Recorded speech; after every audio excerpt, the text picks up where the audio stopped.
Oops. Welcome to J is for Justice podcast. If live breaking news and following true crime is your thing, then please consider subscribing to my channel. And if you like what you see in my videos, please consider giving them a thumbs up.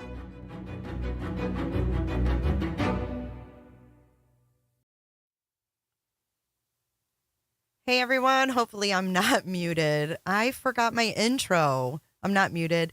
Hello, happy Friday. I'm loving reading all of your comments about where you were and how old you were. Danielle was only 7. I feel like an old lady. Oh wait, I need my headphones. I'm out of sorts today, guys, so bear with me on this Friday.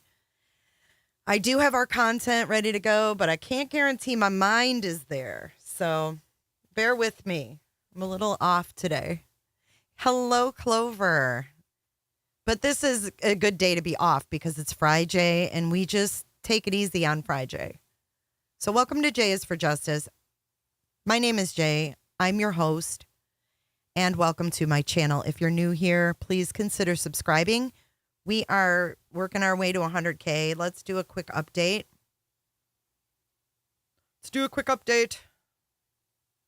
The update is going to be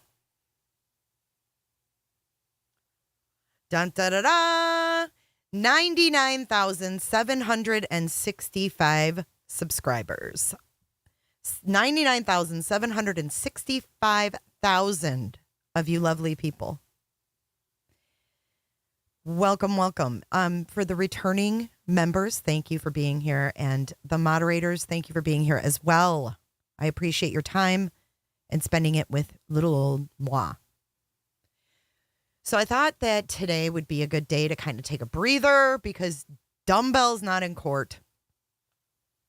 There's no cases I'm following. I know there's cases going on out there every day. There's crazy shit. But I need a break every now and then from that crazy, real, happening, live, in the moment shit. I mean, can I get some turkeys for that or something? Because I think we all need breaks from it. I don't know if y'all are feeling the same way.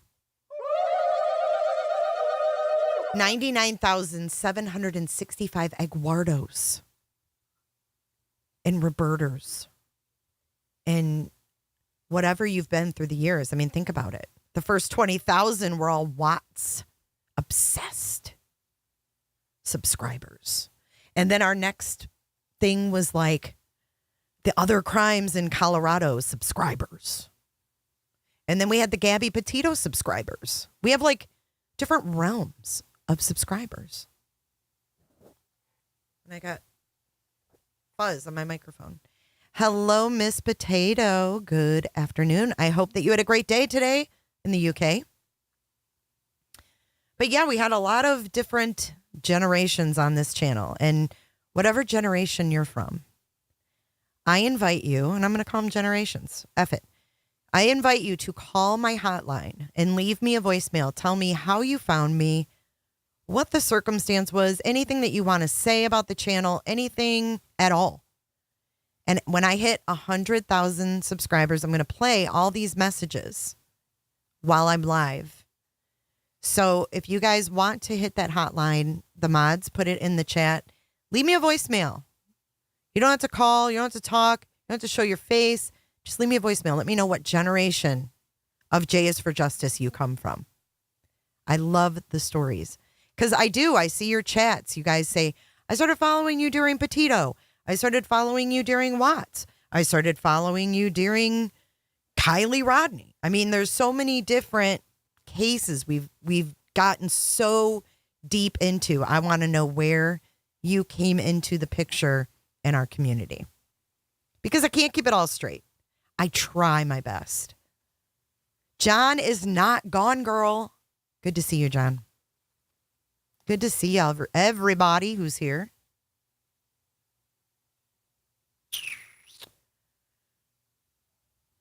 So, yeah, we have the Koberger era. Yep, the Koberger era is another one. And you don't even have to name the generation. You can just say. Just tell me where, how you found the channel. Because you're part of this history, which is amazing to me. I love it. Stephanie, I know it's so close. Summer Wells era. Yep.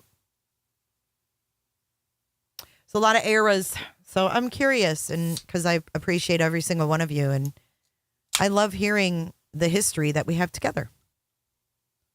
Super Trooper coming out of the bushes to say I've been here since Watts. Thank you. Super Trooper, man. That's amazing. It's 5 years.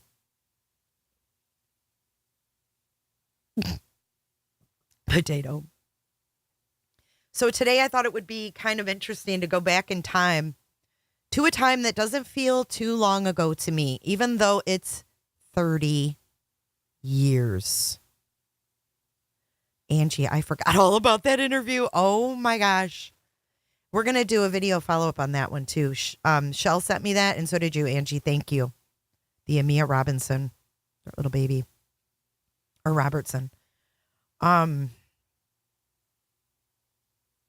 I thought it would be interesting to go back in time. It doesn't feel that long to me, but 30 years is a long fucking time. I was 20. I'm not ashamed to admit it. I was a 20-year-old who was bebopping around.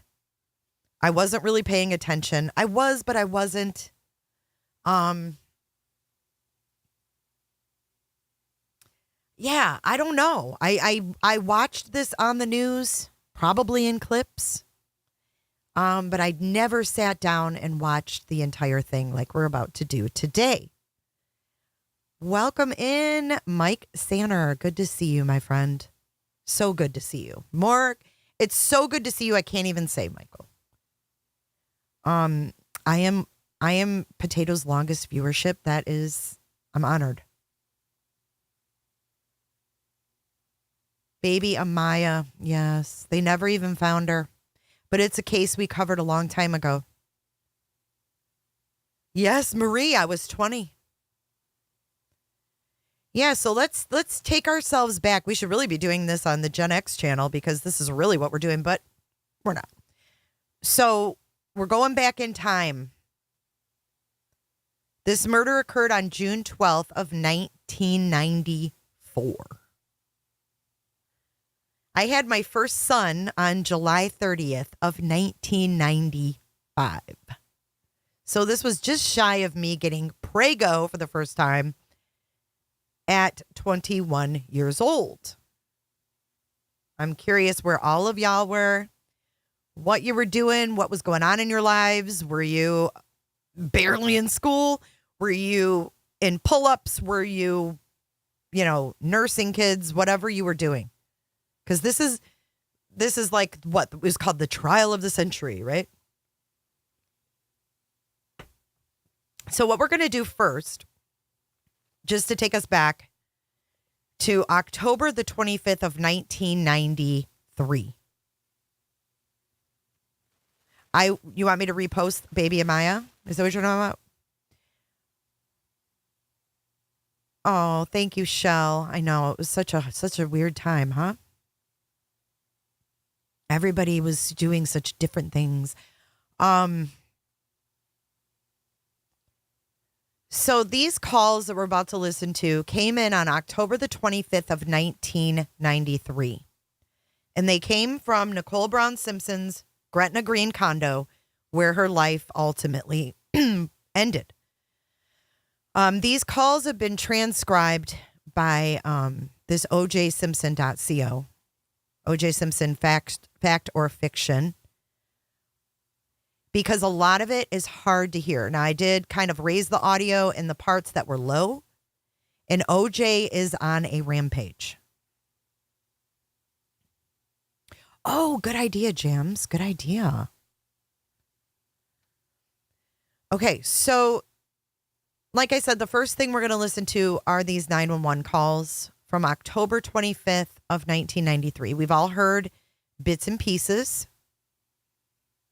I myself, this was the first time hearing the entirety of this 911 call. So let's get into the 911. And then after this, we're going to listen to some of OJ's deposition.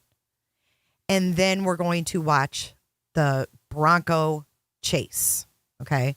But I'm going to give you background on the Bronco chase. It's really super interesting. So let's get into the 911 calls. Ready? 911 emergency. Yeah, can you send someone to my house? What's the problem there? Well, my ex-husband or my husband just broke into my house and he's ranting and raving. Now he's just walked out in the front yard. Has he been drinking or anything? No, but he's crazy.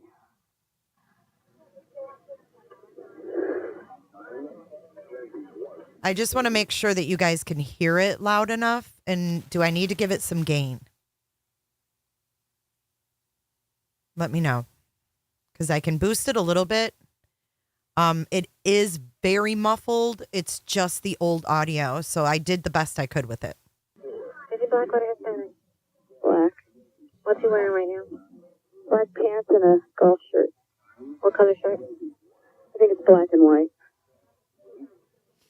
You said he hasn't been drinking? No. Did he hit you? No. Did you have a standing order against him? No. What's your name? Nicole Simpson. Your address? 325 Gretna Green Way.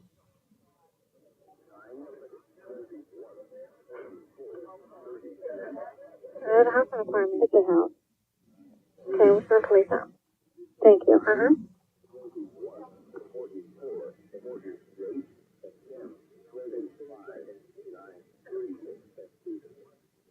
Stephanie, that is wild. So they're calling the domestic violence call in now. Anyone still in a domestic violence, 325 South Gretna Greenway, Mount Cummins, code 422125. All right, so that was the first call. And then another one comes in 9 minutes later. Yeah, I can't fix people mumbling. And it's old. I mean, let's face it, this is from 93. But it does sound better than some of the court cases we watch, aka Chad Daybell's trial. The audio is so horrible, y'all. I'm not even gonna stream it anymore. That's what I wanted to let you guys know. I'm gonna be doing updates on the new testimony that was not in Lori Vallow's trial. I'm gonna just pull the new testimony and we're gonna do recaps at night so I can download the audio and make it better. So because I can't stand it. But anyways, back to the call. This is from Gretna Green. Yes, this is after their divorce. Okay, this is after their divorce. 911 emergency. Can you get someone over here now to 325 Gretna Green? He's back. Please. Okay, what does he look like? He's OJ Simpson. I think you know his record. Did you just say something over here? Okay, what is he doing there? He's drove us again. He's drove me over. Wait a minute, what kind of car is he in? He's in a white Bronco, but first of all, he broke the back door down to get in. Wait a minute, what's your name? Nicole Brown. Okay, is he the sportscaster or whatever? Yeah. Okay, what is he? Wait a minute, we're sending the police. What is he doing? Is he threatening you? He's freaking going nuts. So has he threatened you in any way, or is he just harassing you? You're going to hear him in a minute. He's about to get in. Okay, just stay on the line. I don't want to stay on the line. You're going to beat the shit out of me. Wait a minute, just stay on the line so we can know what's going on till the police get there, okay? Oops. Shit. I didn't mean to do that. I'm sorry. I'm trying to move this stupid thing. Here we go. Okay, is he the sportscaster or whatever? Yeah. Okay, wait a minute. We're sending the police. What is he doing? Is he threatening you? He's freaking going nuts. So has he threatened you in any way, or is he just harassing you? You're going to hear him in a minute. He's about to get in. Okay, just stay on the line. I don't want to stay on the line. You're going to beat the shit out of me. Wait a minute, just stay on the line so we can know what's going on till the police get there, okay? Okay, Nicole?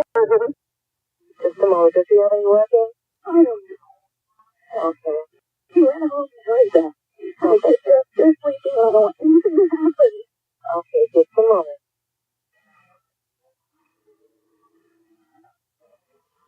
It gets bad. I've never heard this entire part.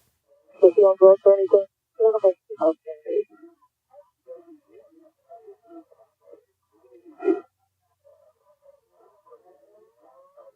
Just stay on the line. Just in case he comes out, I need to hear what's going on, alright? Yeah, okay. Is he yelling? Yeah.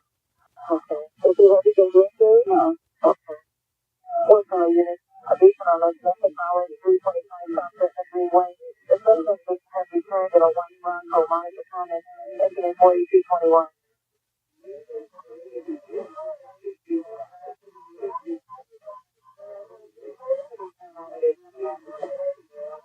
Okay, Nicole? Is he still outdoors? Or in the backyard? People in the backyard? Jamie and my roommate about me. I don't know. Okay.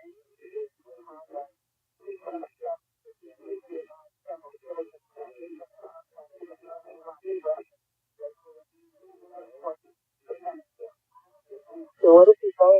Oh, something about some guy I don't know. There's two from that. I started this shit before, and it's all my fault. And now what am I going to do? Just preach it on this? Okay. It's all my fault. I just started this before. Love it. This is posted. Okay. Have you written today or no? No. Okay, you're only going to do anything. Okay. You just want to go to my door. You broke the whole back door in. Wow.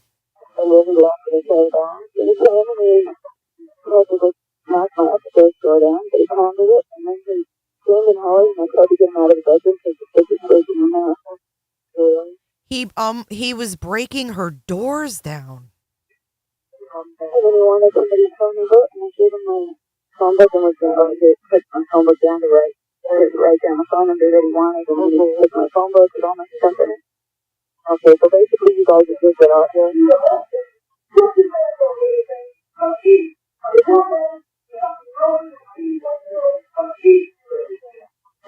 Okay, so here we have OJ.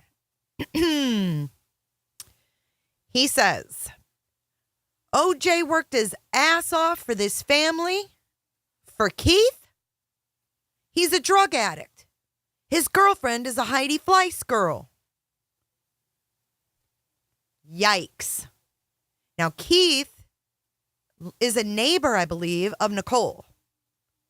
He lives behind her. So I don't know. He eventually accuses her of doing oral things to Keith. And he says Keith's name at least 50 times in this call. Is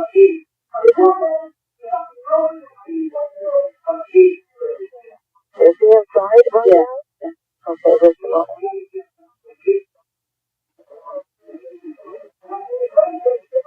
He says, do you understand me? Keith is reckless. He might be a drug dealer. Somebody said, but there's a report out.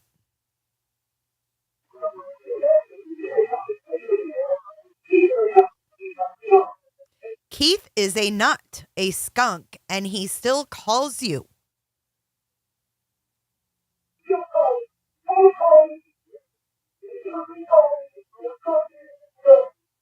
You don't want that shit. Keith, something on everything. Is he talking to you? Yeah.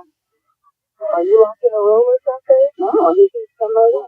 She says, are you locked in a room or something? No, he can come right in. I'm not going with a sit back. You think he's going to hit you? I don't know. And she's so battered that she's asked, do you think he's going to hit you? She says, I don't know. I mean, she's just waiting for it. She's just ready to take that blow while her kids are upstairs. She doesn't want to go anywhere near their room. So she's ready to take that blow downstairs where he is so that those kids don't wake up. Stay on the line. Don't hang it up, okay? He's yelling. Look at this. Keith's a drug dealer.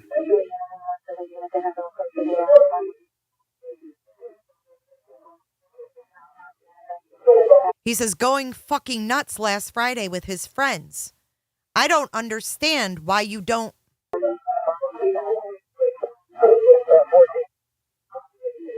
What did he say? What did he say?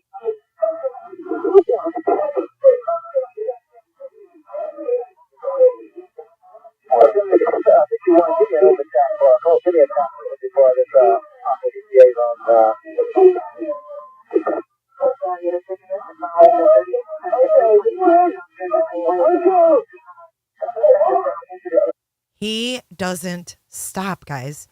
He's still hollering, and she says, OJ, the kids.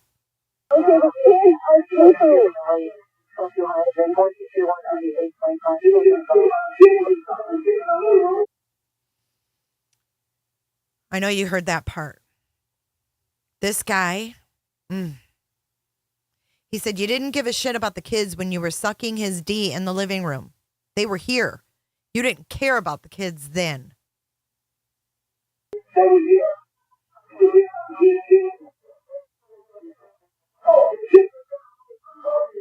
He says, oh, it's different now. I'm talking, but you doing fine.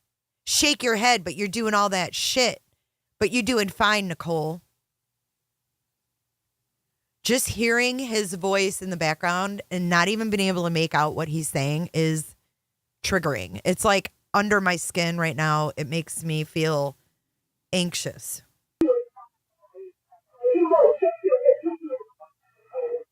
He's still yelling at you?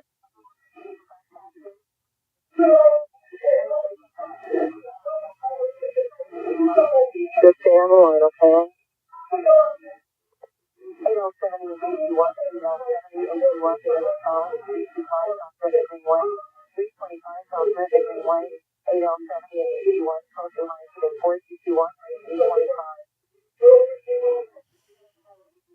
He says, I go to work.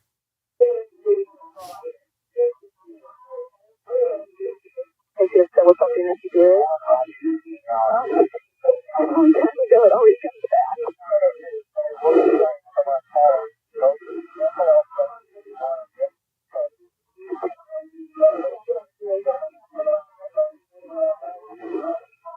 It's awful. So I guess this is Keith on the screen right now, and he's saying, Keith, Keith. He just keeps saying Keith. So it and then it makes you think, oh, Ron Goldman went there to drop off these glasses, and he was in the wrong place at the wrong time. Is your roommate talking to you? Oh, I know. He says, is your roommate talking to him? She says, who can talk? Do you hear him? So do you have any weapons or anything with him right now? Okay.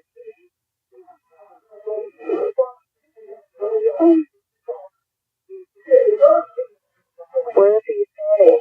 In the back doorway? In the house? Okay.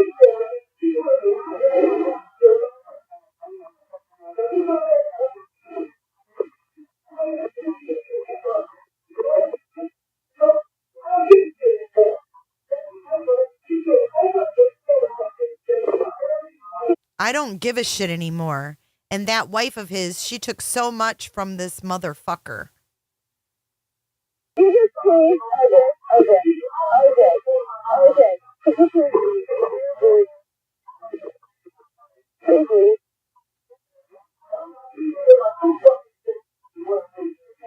I'm leaving with my 2 fucking kids is when I'm leaving. You ain't have to worry about me anymore, Nicole.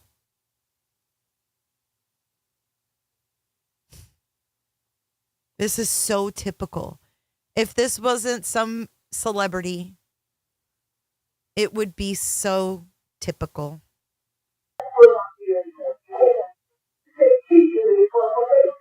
You say that Keith is in the, and then it's unintelligible, fucking unintelligible. He is just going off.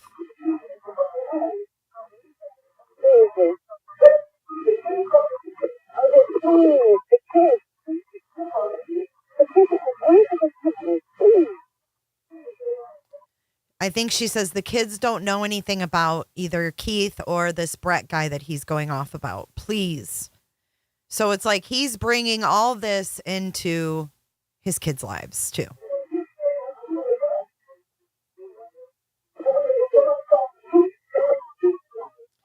Someone saw Keith driving the Jeep a week ago.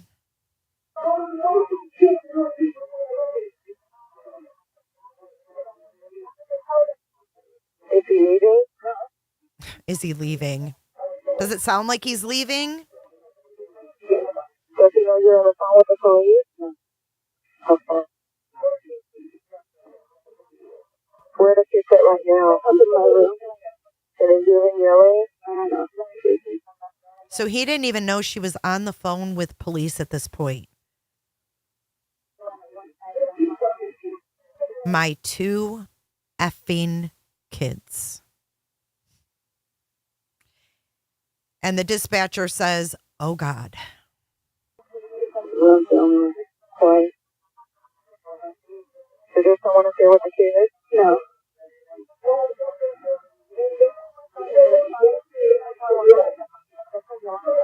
Be honest with me, Nicole. Last week. But last week you did it. Keith just walked out.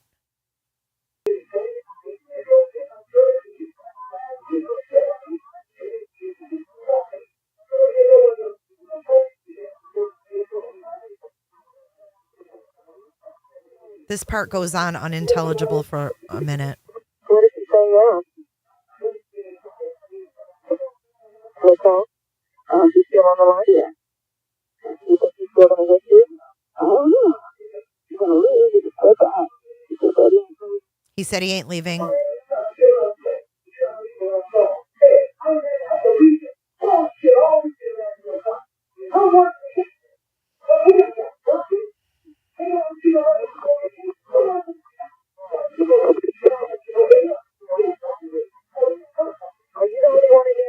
So he's yelling at her about this National Enquirer where, let me see if I can make this bigger. O.J. Simpson and ex-wife. I can't read that, but he was pissed about these 2 captions in the National Enquirer, and I'm not sure the story behind that. He says, hey, I had to read this bullshit all week in the National Enquirer. Her words exactly.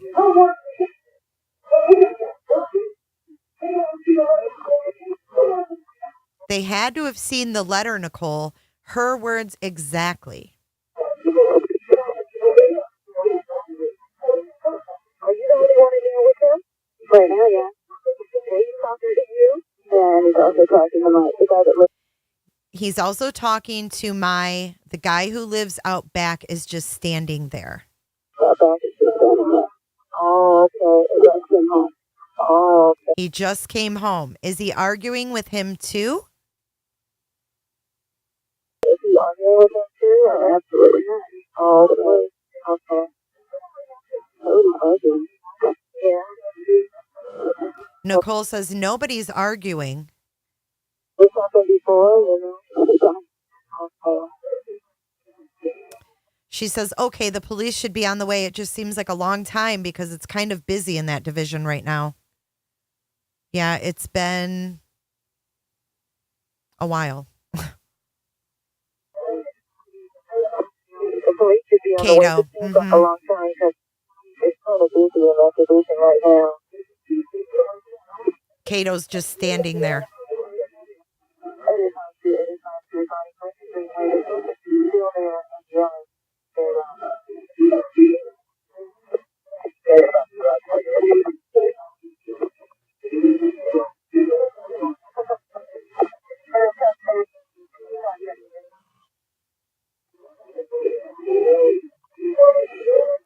Oh, he brought us drugs.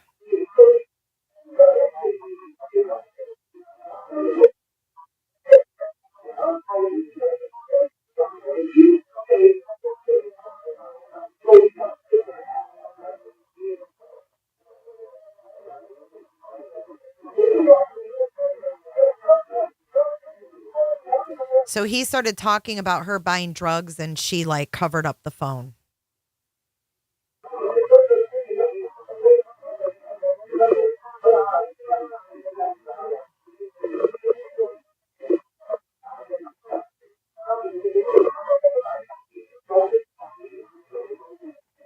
Is he still arguing? Oh.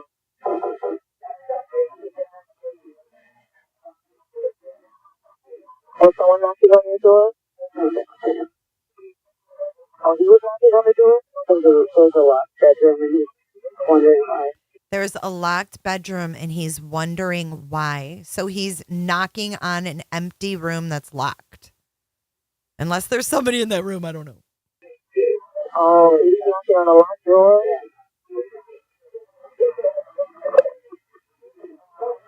Okay, that window above you is also open. Could you just go?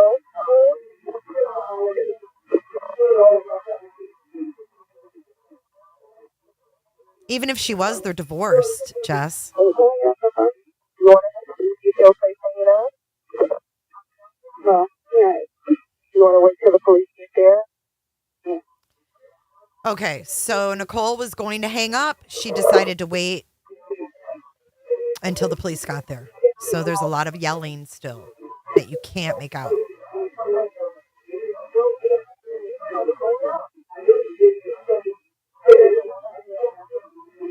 I mean, he doesn't even take a breath, this man.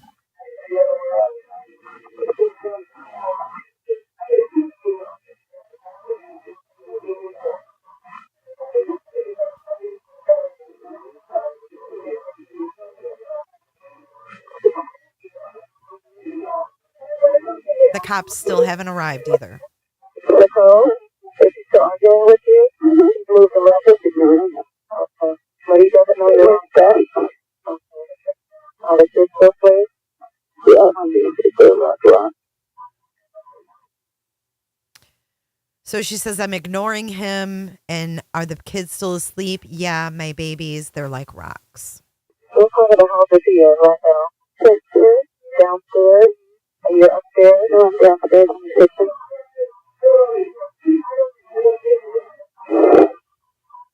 Kitchen is down. And the kitchen.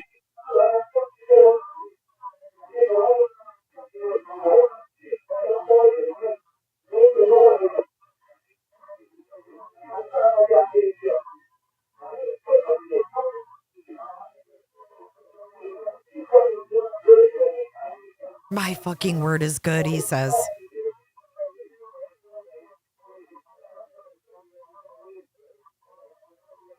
Do you see the police call? No, but I will go out there right now. Okay, you want to go out there? Yeah.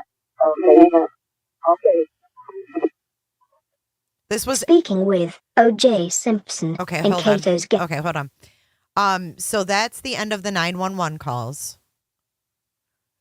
And this was eight months before the murders, John. So 8 months before this was the 911 calls were October 25th, 1993. And then the murder occurred June 12th of 1994.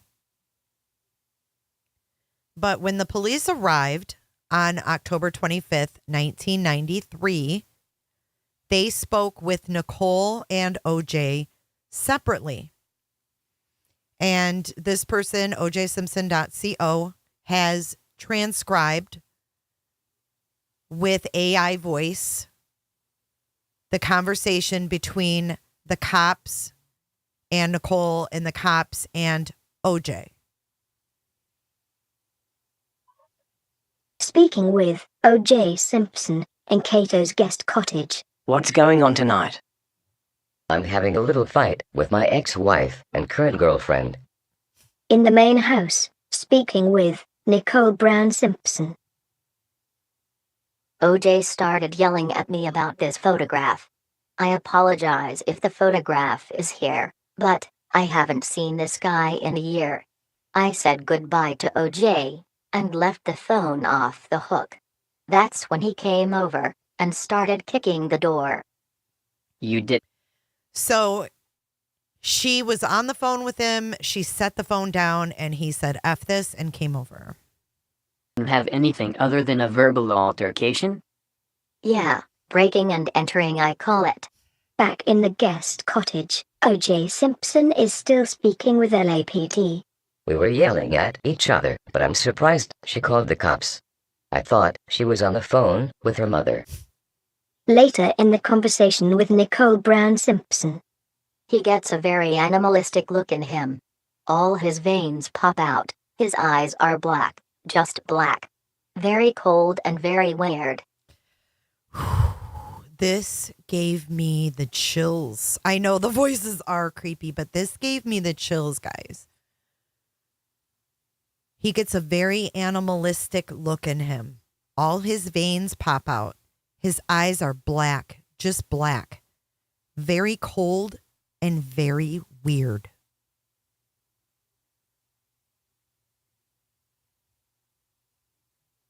And when I see it, it just scares me. When he gets this crazy, I get scared. He hasn't hit me in 4 years. I just always believed that if it happened one more time, it would be the last time. Huge. Huge. This is 8 months before she was found basically decapitated at her own home. And then look at the follow-up question. Are you afraid he would harm you? No, I just told you he's animalistic and he has black eyes and he scares me. These guys did not want to arrest OJ or what? Are you afraid he would harm you? Yes, Sometime you got to draw the line in the sand. I say it often, to myself. It's just not worth it. This fighting stuff is just, it's beyond arguing. It's so dirty. Later in the conversation with Nicole Brown Simpson. Would you consider going with him to a counselor? What good would it do? The cop asks her if she would consider going to a counselor with him. Welcome in, Charlie. I don't know if the jury heard this or not. Christ on a cracker, jammers.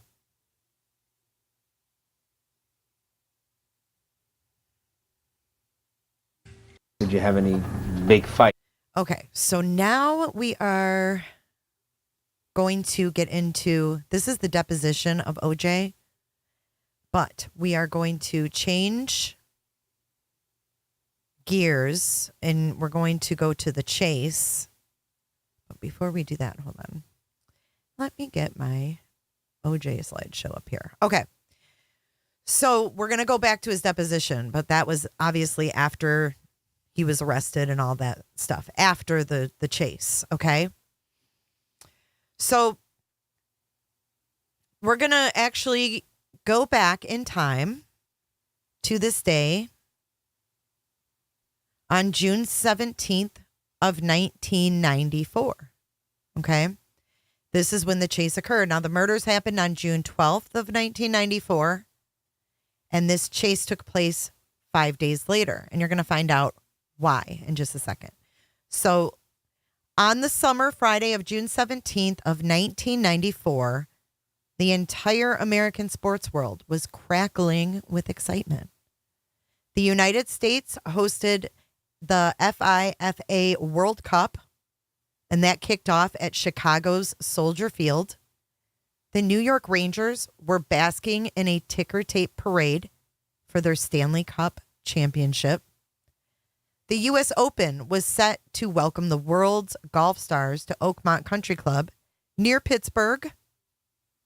And come evening that day, Game 5 of the NBA Finals would tip off at Madison Square Garden. CNN's Larry King interrupted the network's scheduled program, a special report about the Simpson case, to go live about the chase. So did NBC, who broke into its own coverage of the NBA Finals mid-game. The televised spectacle grabbed the nation's attention, dramatically kicking off a 16-month span of nonstop coverage of the Simpsons murder trial, that would ultimately end in his polarizing acquittal. This was O.J. Simpson. He was supposed to self-surrender on a double homicide.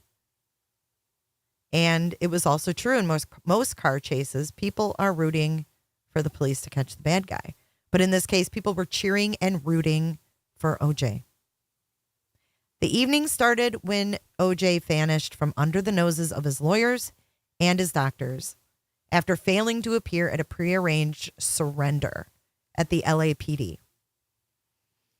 Al A.C. Cowlings, Simpson's longtime friend and University of Southern California football teammate, was behind the wheel of the Bronco, telling a 911 dispatcher that police who had begun tailing the Bronco needed to back the F off. Simpson was still alive in the backseat, Cowlings said, but he was emotional, with a gun pressed to his temple. Police complied, following slowly behind Cowlings' Bronco as news and police helicopters buzzed overhead. Between the police seemingly escorting Simpson and the throngs of fans who had begun to gather on overpasses and on shoulders of the highway to cheer Simpson on. It was like a parade. As Simpson headed north on Interstate 405, which is where we see most of the car chases. And ironically, we just talked about this with this online influencer astrologer who tossed her babies out of the car on the 405 just last week. Mystic lipstick. You can't make it up. So after about 45 minutes, or people were holding signs with messages like "Save the Juice" and "Go OJ." After about 45 minutes, the Bronco pulled off the exit towards Sunset Boulevard as onlookers suspected Simpson was headed towards his mansion in the Tony Brentwood neighborhood, where he was later arrested. In less than an hour, the chase had captured the attention of viewers across America, and it ushered in the coming era of a 24-hour cable news cycle. So in 1994, these are some crazy statistics, guys. In 1994, CNN was the lone national cable news network, and only a fraction of American households had CNN. It was before we even called it the Clinton News Network. Only a fraction of us had it in our house. Fox News and MSNBC were still 2 years away from even being created. Let that sink in for a minute. McNo.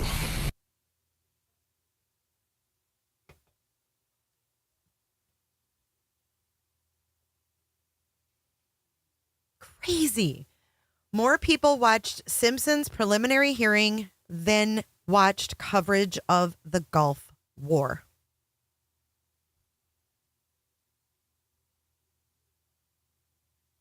Cable news was very, very new, and this made them. The OJ case launched all of that.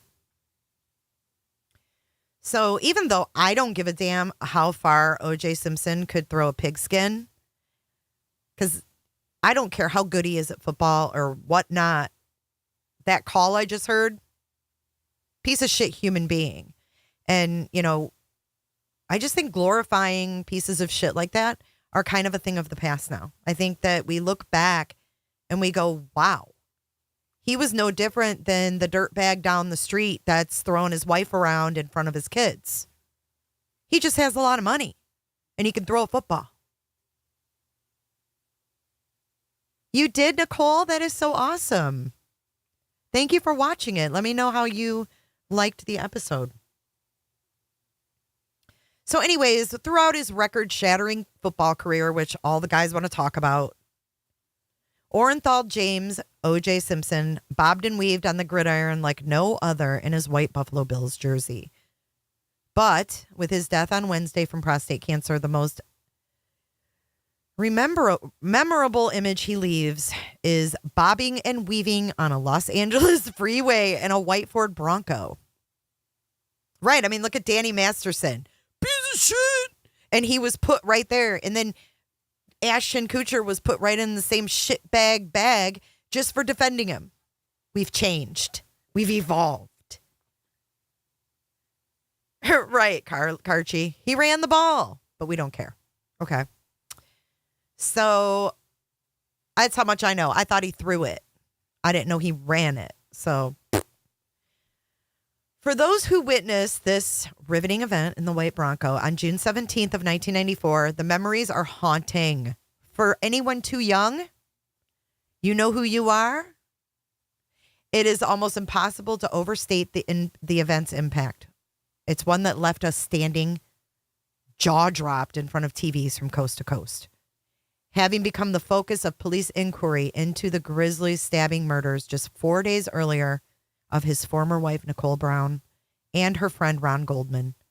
The football player turned actor, turned Hertz pitchman, chose to slip away from his home and flee in the 1993 SUV owned by his friend. It's been 30 years, but many can still recall that driver's name, Al A.C. Cowlings. Remember, in 1994, though, there was no internet as we know it today. Hi, Heavenly. There is no internet as we know it today. Just dial-up services such as America Online and a browser called Netscape. There was no TikTok. There was no Instagram, Facebook, or any other way to instantly share information and disinformation at the speed of fiber optic cables. O.J. Simpson, by then a football commentator prior to the Pittsburgh Steelers Denver Broncos game on January 7th of 1990. There was just the so-called boob tube with its breathless news anchors passing on shreds of information and speculation. Simpson was heading towards Mexico, dangerously distraught. He had a gun to his own head, and he pleaded for officers to stay back. In many ways, that Bronco chase, coming as it did 3 years after the brutal L.A. beating of Rodney King by 4 white police officers who were exonerated at their trial. It sparked civil unrest and would open more wounds in the nation's ongoing reckoning with race. This was a race trial. And no wonder. There were, crazy things. I mean, the beating of Rodney King and then those cops being exonerated was a travesty. While many speculated that his fleeing was surely proof of guilt, others lined LA's sprawling 405 freeway with handmade signs reading, "Run, OJ, run," and "Go, OJ." Helicopters provided nonstop footage of the vehicle's steady procession south. Some motorists pulled over while others tried to keep pace with the car, which was trailed by a dozen plus police cars. Suicide seemed a real possibility, and the Hall of Fame football player had a letter that he left suggesting as much. He said in this letter, "I've had a great life, great friends. Please think of the real OJ and not this lost person." But eventually the Bronco did a U-turn and it headed back north. Roughly an hour after the chase began, Simpson and Cowlings pulled back in to the Brentwood estate where OJ was arrested on double murder charges. So now that brings us to our headline here, which is our Bronco police chase in its entirety, which I have never seen, even though I've seen bits and pieces. This is super interesting. This is like horrible quality. I'm not going to lie. Wait till you see the quality of this, but we are going to do the best we can because we are champions and we are J is for Justice, Fry J watchers. So let's move into this. OJ on the run. So here is the raw footage. Look at it in all its square form. This was well before widescreens. We didn't have widescreen TVs, dude. We had the boob tube and it was square as square can be. So let's get into it. Thanks for being here, guys. If you haven't hit that like, hit it right meow. And talk to him and hopefully have him just pull over. And right now I don't see the police doing anything real radical at this point, because right now there's nobody in danger as we watch this. Do you believe that people are being kept off of the freeway? I'm still somewhat astonished by the light traffic there on this Friday night. You know what? I missed that. You were blocked by another radio. Could you say again? Ron, I was saying, do you think perhaps that motorists are being kept off that freeway? Because I'm astonished at the light level of traffic on this Friday night. It's very unusual. It is unusually light traffic out here. We're looking all the way westbound, and we can see almost up to the 605, and it continues light like this all the way up towards that 605 freeway. We were talking about what options they have. We have to keep in mind, Ron, that law enforcement, it's very difficult for us to tell.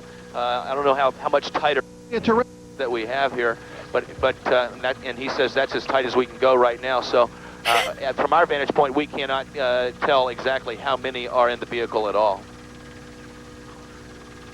They have like no information at this point. Again, all this is presumption now. Larry King? It's apparent that the police believe it. Well, and it's not that is great. Cowling's car, and that Simpson is in the driver's seat. We've received a report of a gun in the car. The car is heading north, which would be toward Los Angeles. We picked it up in Orange County. Orange? The vehicle is registered to Al Cowling, a former teammate, close friend of O.J. Simpson's, who has been a fugitive from justice now almost 12 hours. The white Bronco. I can't believe we're watching this. The car is not exceeding the speed limit, and the police are not forcing it and are not pulling it over. You see them all trailing it. That's the California Highway Patrol are trailing it, but not pulling it over. Show the people on the bridges, Jeff. Obviously, everyone else is pulled off the lane as you look far ahead. No cars are there. Now it's going to go under another freeway, and you see police cars atop that freeway. Now, the police do have speakers in those vehicles. They can speak, as if you've ever been pulled over sometimes, you'll hear the police officer say, Larry come out of your King. car. You were speeding or something. They can speak to that car.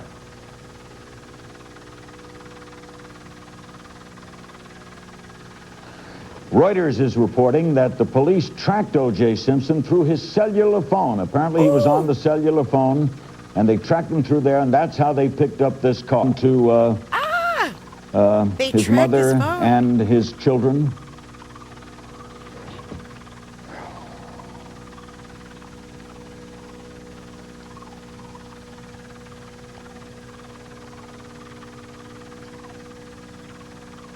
No report on anything other than police keeping a clear distance behind. There's no rule book on this because Right here, Pat. this hasn't happened. Yeah, it seems to be that way, and the traffic up above is still, in fact, I'm trying to look down through my lower window. It appears that CHP has stopped traffic on the on-ramps coming onto the 91 westbound, just to let the officers proceed at a nice pace coming through here. Again, He's they don't want heading anything towards to Mexico, happen guys. to this suspect vehicle. They want to try to keep it as safe as possible. But there's definitely a crowd growing on every overpass that we see, vehicles and people that want to get a glimpse and see if this is in fact OJ coming down the freeway. Apparently, the reports we get, they're about 40 minutes. Absolutely. And they are almost certain that OJ is in the passenger seat. Jordan, oh my God. Pat, we're just now crossing the 605 California at the Highway Patrol is also 91. telling So we're CNN, starting and to I'm get up repeating into this to you as I the hear it Long in Beach my area, or earphones. actually northeast Long Beach. But again, OJ appears to be holding a gun to his head. Well, David, the 405 is not too And that much OJ farther is down the saying, 91. apparently in his cellular phone, that he wants to go to his mother's will house. be the Long Beach or the That he wants 710 to freeway. go to his And after mother's that house would is be the apparently in a 110 report freeway. we're getting. And then after that, you'd hit the 405. So, I mean, at this point, we really have no idea which or where the final destination may be for purported O.J. Simpson inside this white Bronco. You are listening to KCAL's coverage. There's an was anchor in the awesome. studio and a man in the helicopter, a reporter.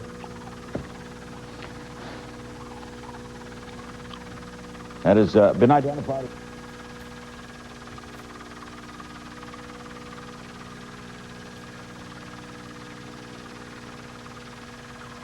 So meanwhile, OJ has a gun to his head, and he's saying he's going to off himself.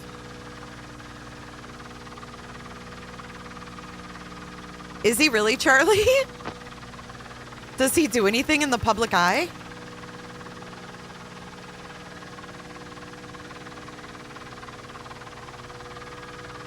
We even see them get back to the Brentwood estate at the end in this. Yeah, they did a great job. They do better than they do nowadays sometimes. This is Larry King as we stay atop this scene. Jim Hill, famed sportscaster in Los Angeles, an old friend, a former athlete. Old friend. The information that I have. Bruce so I can't Ferrier? comment on that. But if there is perhaps a weapon or fear that there might be a weapon inside, safety has to come into play here when you're considering trying to stop a vehicle, correct?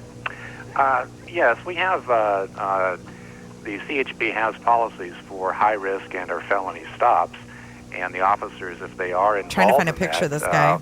Will act according to policy. Ferrier. And they're well trained, and we go over these scenarios all the time in training.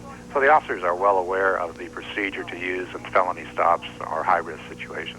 At what speed are they going now, Officer Ferrier? Any idea? I don't have that information right now. It's Apparently, certainly it's not not a high-speed pursuit. I can't find him. The location is, it looks like it's westbound SR 91 at perhaps Atlantic, I believe. Okay, we're just told now, She did, Officer, Charlie? that it's west of the 605, westbound on the 91 freeway.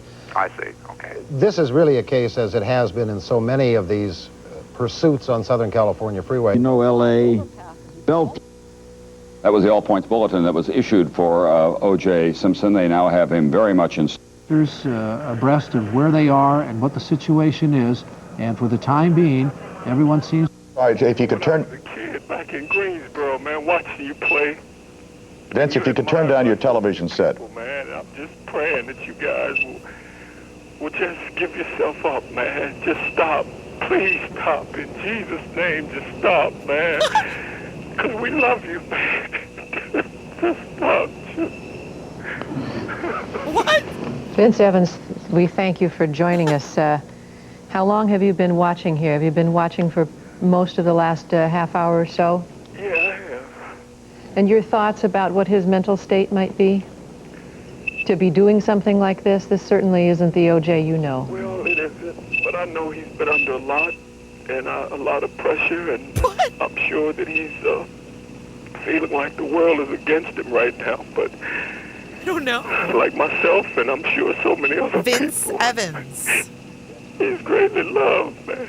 If he just knew how much people care for him and love him. And I know that he's just feeling like everything is going against him right now, but he's not doing himself any good by just proceeding like this. And I just want him to know how much he's loved, man, how much he's loved. Vince, you go back a long way with O.J. Simpson to your college playing days. You've known him for many, many years. He was Tell a us your feelings quarterback. about O.J. and what you know of him, what kind of a man he is. Well, I don't think you can say enough about this man. I mean, he epitomizes just everything that Jim Hill has so eloquently talked about, and just in terms of being a role model, just in terms of him being a class guy, you know, instilling, you know, classy qualities in individuals everywhere he went. He always handled himself like a gentleman. And, you know, I just can't say enough about him. As we're watching here, Vince, we're seeing a car that's been pulling up and pulling back, and now we see the white Bronco take off at a speed that's considerably faster than it's been driving before. We can't identify that other car that it has apparently been playing some form of tag with the Bronco there. A car's playing tag? Obviously, there's some kind of an official vehicle, but we don't know what it is. But look at the people standing on the freeway there, waving. And number of people standing on the side of the road, just the curious and also well-wishers. We watch people wave and blow kisses as Mr. Simpson drives by. Which is to continue with our coverage of this basketball game, and that means at this portion of the telecast, before the resumption of the game, the start of the third quarter, to bring you this interview, which I did yesterday with Pat Riley. It has been a 3-year process for Pat in New York, and now the pursuit of the champion. Taken to Parker Center and booked on the outstanding warrants. The Ford Bronco right now is continuing to move through very... Laura, that the on-ramps have been blocked off. Law enforcement is leapfrogging. Leapfrogging? And as we go through one jurisdiction to another... near the 110 freeway. And it's interesting to note the time. This started apparently around 6:45, a little bit after the main part of rush hour. Authorities, though, are attempting to clear the freeway, although you can see a car right there going up right next to the Bronco. Not an easy job clearing the freeway. O.J. Simpson formally charged today with 2 counts of murder. He was supposed to surrender at 11 o'clock today. Basically, his attorney turned his back, and O.J. managed to get away. Get away, apparently, with his good friend Al Cowlings. Now, we have a little bit of an update. This is off the Associated Press wire, or excuse me, the Reuters wire. According to someone who is monitoring police scanners, the man in the car says he would not give himself up. He's in the back of the vehicle. He has a gun to his head, and he says he will hurt himself. He is demanding to be taken to his mother. Now, that apparently is information off the police scanner, according to the Reuters newswire.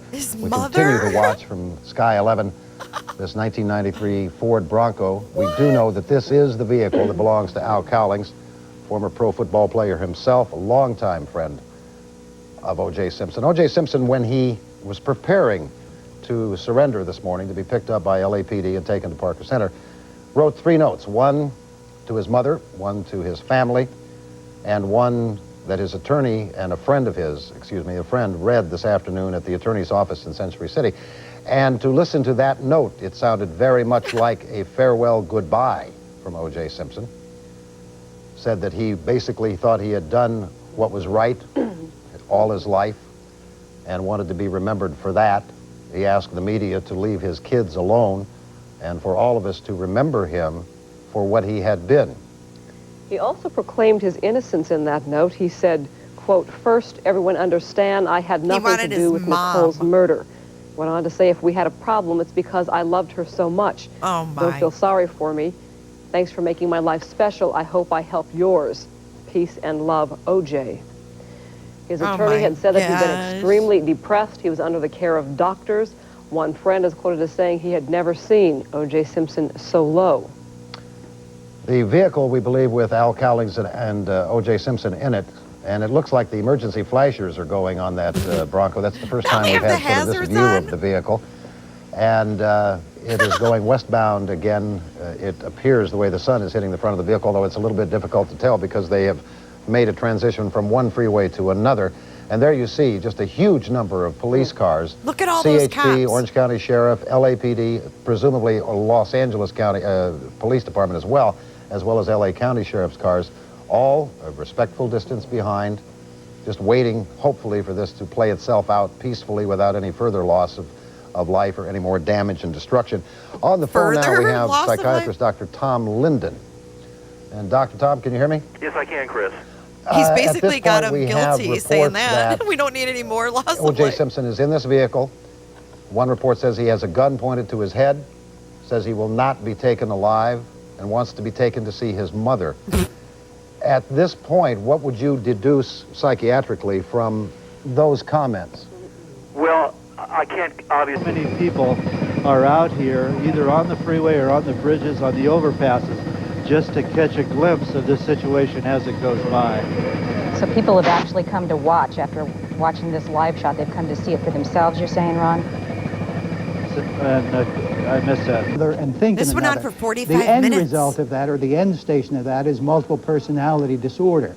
And here we have a more acute phase of that, a dissociated state. What part, Doctor, does the fellow driving the car, his old friend, play in this now? Well, he's the key. I think in many ways the key, and I think his friend Vince is the key. What O.J. has to know is that he's not being abandoned. He's not all alone. He's very angry at all that's happened to him, but he has to know that he's not being abandoned. In my book, First time one of his clients has skipped, and he skipped in a big way this morning. And keep in mind, as you see some of these pictures, that they are being tracked by live equipment from helicopters, from cars. There's going to be some breakup in that video as they continue to try to follow the police chase of the Bronco with O.J. Simpson in it, so there will be some video breakup, but that's just very normal. You to watch. We will continue to monitor KNBC for further developments, and we'll bring you those throughout the course of the evening, and of course a complete wrap-up tonight on King 5 News at 11 o'clock. King 5 covered Idaho 4 extensively. Third quarter. Charles Barkley. This is crazy. All that was going on at the same time, y'all. Obviously, the reason the helicopter has gotten out of pattern here is there are commercial flights coming in and out of that airport, and you can't apparently, because if you're landing in L.A., as those people do, they always land from the east. They will go right over the 405, so they've obviously steered this helicopter to be out of position of not hitting a passenger plane. There you see the tip of the helicopter outside the cameras. Again, the car continues to travel, trailed by California Highway Patrol. Oh my God, look at we that. We understand that Dr. Michael Baden can hear us. How are you, Michael? Dr. Michael Hi, Larry. Sorry to be talking to you at this time. Yeah, Michael is an old friend. He's the famed forensic pathologist for New York City for many, many years. Oh my gosh, you guys, this is a blast from the past all around. Dr. Michael Baden, forensic pathologist. He's worked on so many cases that we've followed, and he's been in so many shows. And he's calling in during the O.J. chase. Forensic pathologist. One of the foremost people in his field. I know you're not a psychologist or a psychiatrist, Michael, but you were with O.J. today. Can you tell us? Now it appears they've moved past some of those dangerous areas with planes taking off and landing, and they have a pretty good view again of O.J. Simpson in the lead car, the Bronco. The highway is clearing. Some people stopping as they see and hear the police vehicles coming. Many people stopping simply to take a look at what is happening. This story has shot that is bringing us in closer. And but why was he with Michael Baden that day? Why was O.J. Simpson with a forensic pathologist that day?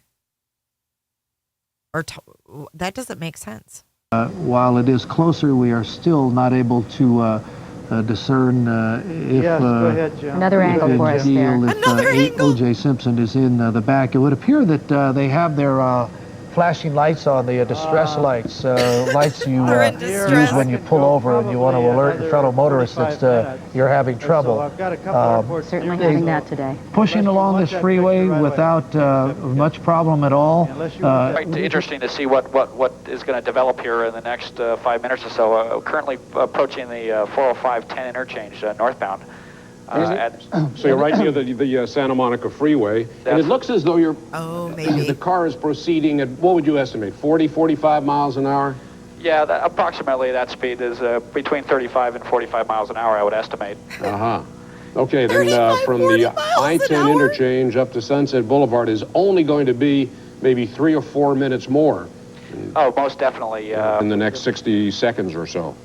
Yes, the off-ramps are quite blocked. It appears that a good number of people are pulled on the right shoulder and are out of their vehicles watching this procession proceed up the 405 freeway here. It's in this area, it's becoming more prevalent that people are stopped alongside the road and are watching this as it passes them by. What off-ramp are you coming up on now? You should be approaching pretty close to Wilshire Boulevard, aren't you? Coming up on Santa Monica Boulevard at this time. Right. And that off-ramp is not blocked.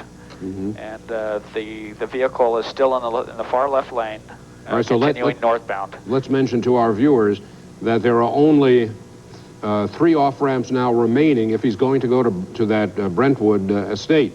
There's the one coming up on Wilshire, which are probably approaching now. That's affirmative, Hal. Okay, and then right after that, probably another 30 to 40 seconds, you'll be at Waterford. We'll see if he turns off on Waterford, but he's in the left lane. He's not getting off. Yes, He left hasn't lane, done the currently U-turn left lane. yet. You can see other traffic there with the vehicle. The left lane and the other traffic are pulling off to the right shoulder at this time, ahead of the vehicle. Okay, now it's crucial to see if he starts moving over to the right lane. It doesn't appear that will be the case due to the number of vehicles blocking the right lane. He's not getting over. Eric Spillman is right there at the intersection of Sunset and the 405. Eric, can you read us? Go ahead and tell us what you see.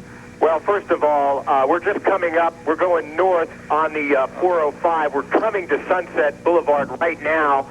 And I can tell you that I have seen CHP officers stopping people from getting onto the 405. The southbound 405, as you know, is a parking lot with everybody stopped and out of the cars looking, waiting for this chase to come. But the Sunset Boulevard off-ramp is open, and it appears that look at all those people they think that he might get off here.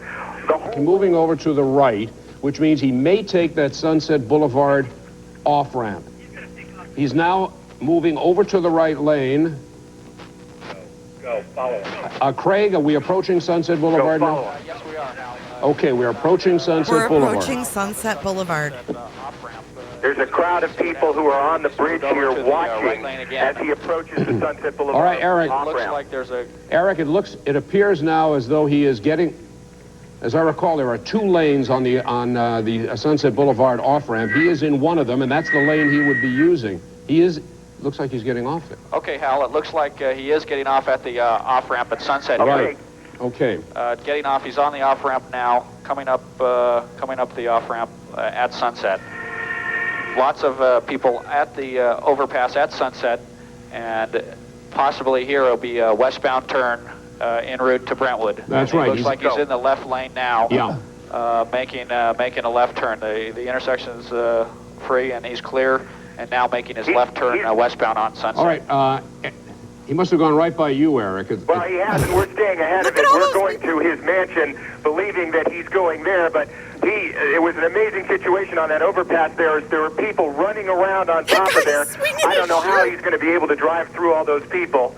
All along Sunset Boulevard, there are people stopped as well ahead of the chase. Did you see that guy We with can his only shirt? assume he's going to his home on Rockingham in Brentwood. Okay, Eric, that's exactly what had happened.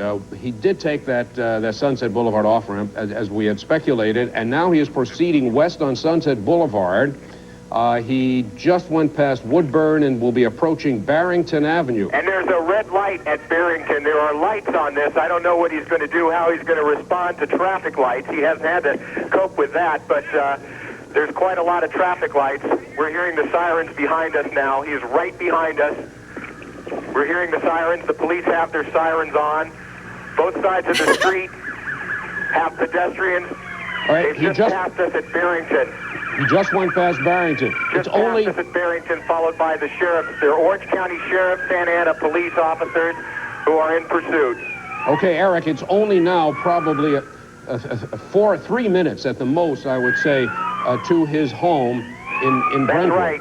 His home west of the 405 on a street called Rockingham. Right. He will have to make a right turn onto Rockingham, and that is where his mansion is. It looks like there's at least 10, well, maybe not 10, but 7 or 8 Santa Ana police, Orange County sheriffs, and highway patrol officers following him, as well as regular private citizens on motorcycles who are following this chase now. And we're right behind them. Now, how far behind the Bronco are you, Eric? I'd say we're less than a mile behind. Okay. What's going to happen is that street, Rockingham, is a very, very narrow street. It's going to be interesting to see how that's going to work when he tries to make that right turn onto Rockingham and go up towards his mansion. The mansion itself is about a mile or so up Rockingham on the right-hand side. Yeah, that's right, Eric. And also, once again, if we can continue to speculate, it will be interesting to see if he is allowed to go into the mansion itself or whether he will be stopped short of it.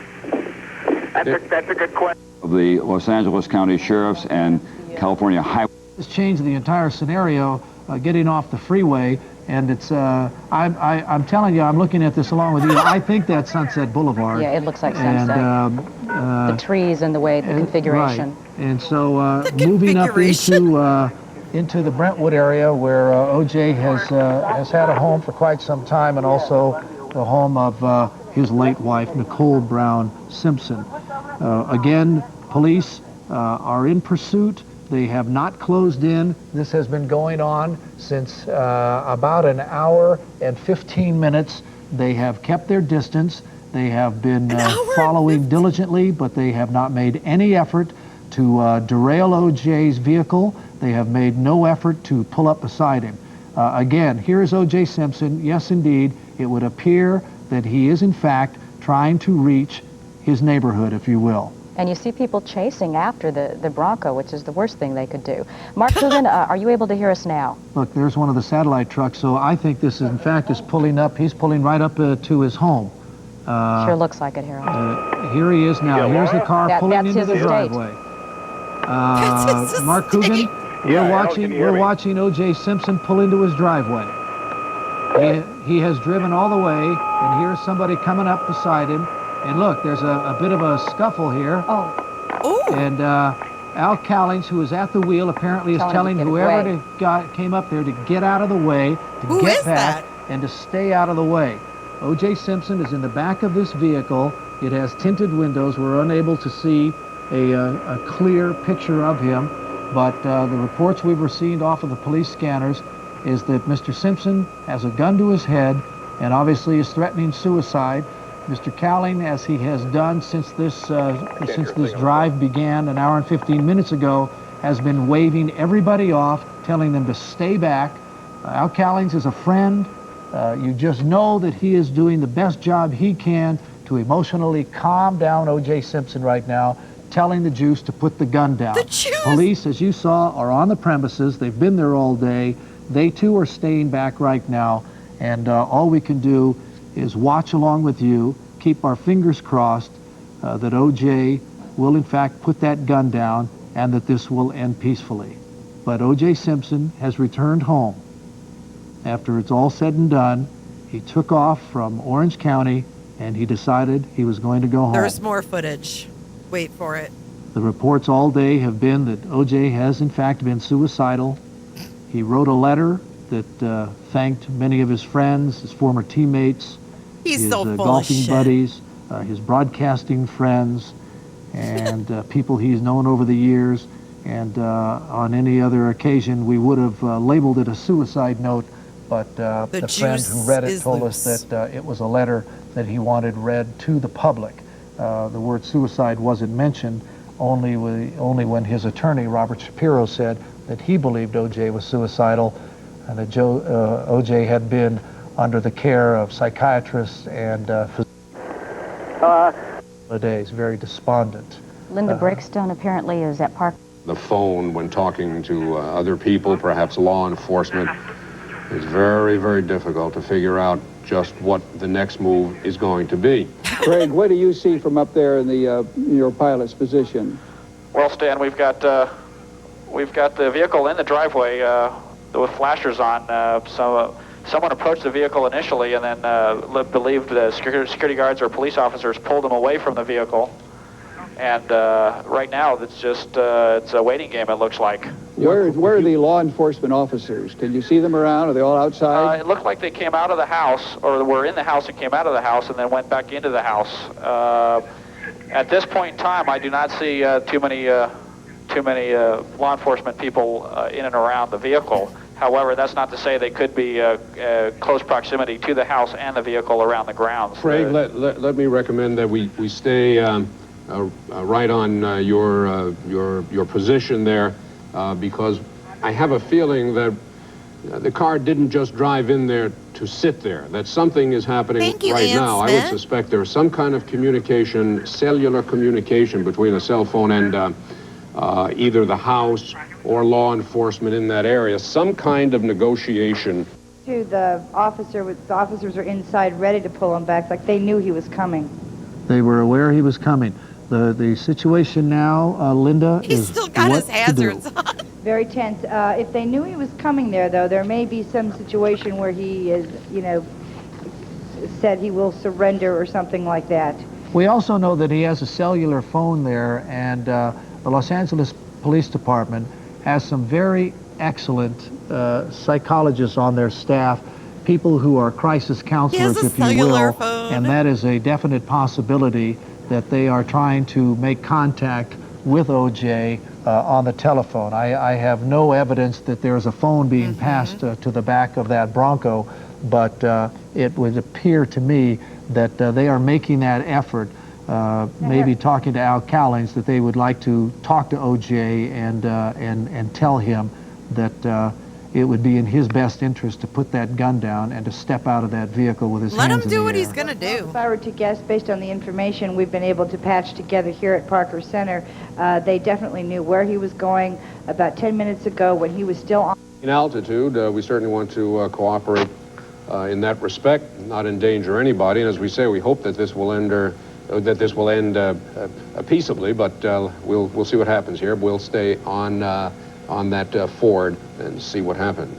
But I do suspect that there are negotiations going on right now. And the fact that the officers of the scene have kind of stayed the other side of the wall, there's no one rushing or standing around, it's just the white car sitting there in the courtyard. Yeah, I think his motivation, he said, was to see his mother, who was at the estate, and perhaps the children. Now, the children may not be there. We don't know that. Maybe they're being brought there, and there may be some kind of negotiation that perhaps if he could see his mother and the children and make some statement perhaps or talk to them, that maybe then there would be a surrender to the police. Did you gain altitude? Are you up at a... Yes, Hal, we sure did. We're about 2,100 feet above the scene. Okay. That's mean sea level, which puts us up about 1,500 feet above the ground. You still have an excellent picture, and we can see everything going on at that point, Craig. Yes, this excellent vantage point from this location. As you can see, as details develop here, we should be able to see quite clearly what will take place. O.J. Simpson wrote a letter to his children and to his mother and then to his friends. And his attorney... Yeah, that letter was read this afternoon, and what it did was to proclaim his innocence. He claimed that he was innocent innocent of the charges of murder in the first degree, 2 counts of murder in the first degree, with special circumstances. I think it's just a matter now of waiting to see. Do you see any other law enforcement activity in the area, Craig, as you look down? Yes, as you can see on the perimeter road here, there is quite a number of vehicles that were in the pursuit with the white Bronco. They have all positioned themselves around the house, and I suspect that there are quite a number of officers surrounded the house at this time. There were evidently officers inside the house also. Yes, that's what appeared as we came up.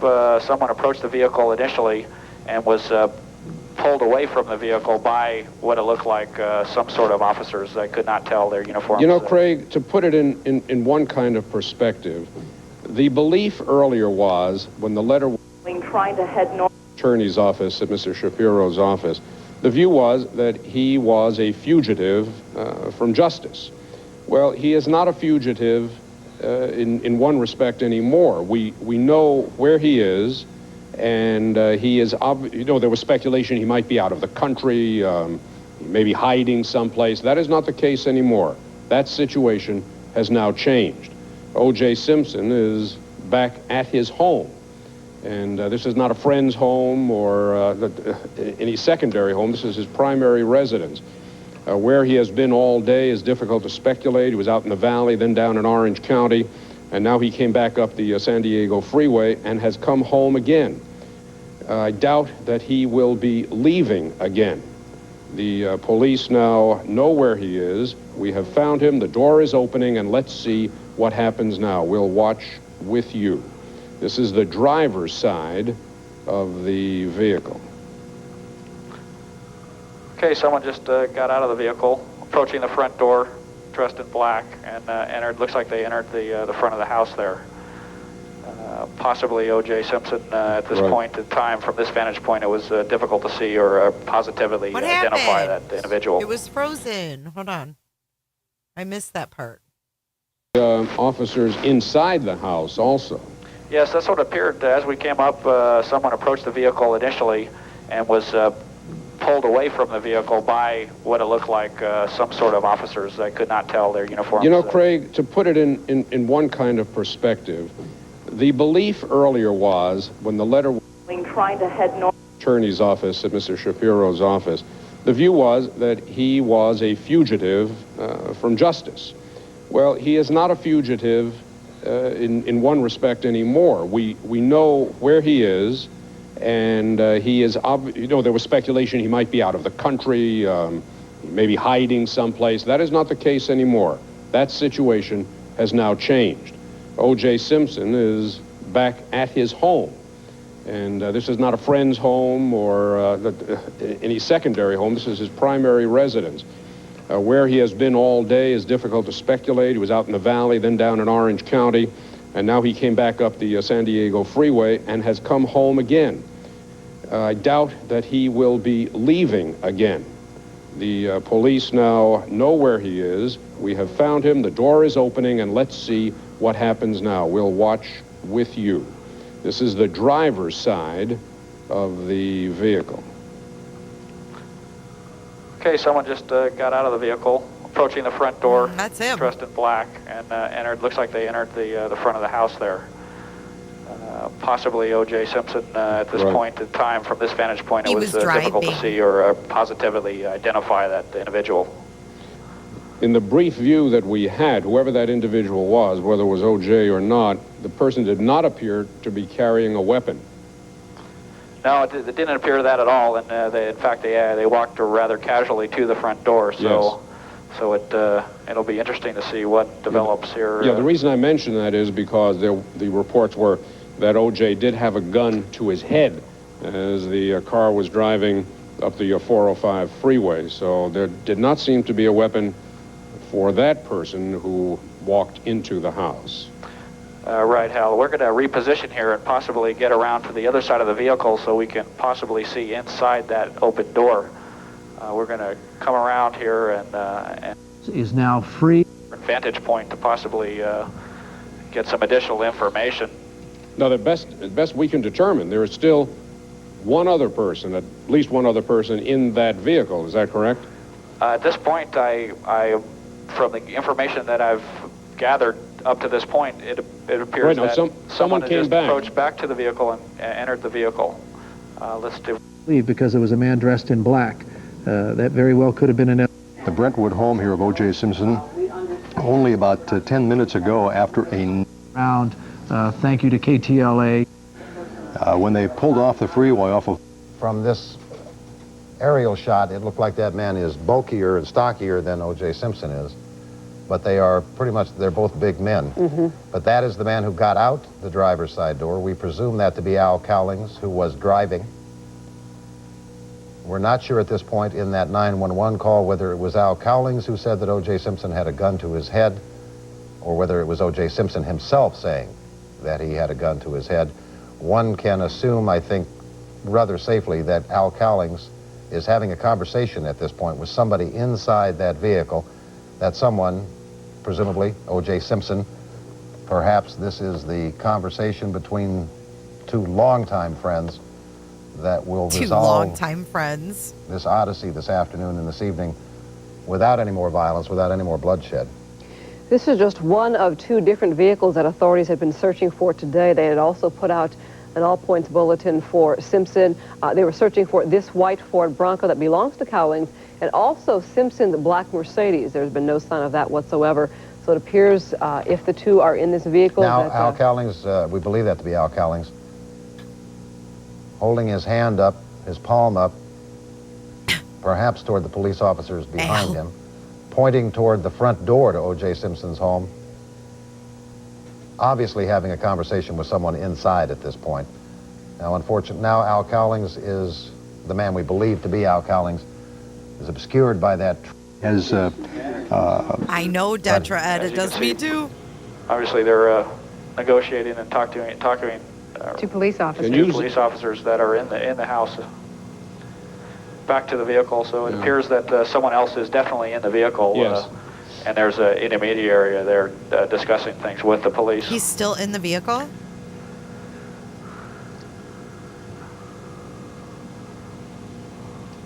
They were gesturing toward something behind, in the back or toward the rear of the property there. Okay, here's I believe a man is pleading to negotiate with people here, the police obviously, and it's obviously very stressful down there from these pictures, as you can see. A very delicate situation taking place as we watch here. I'm so sorry that happened to you, No, we do Ann. know that there was at least one gun in that car.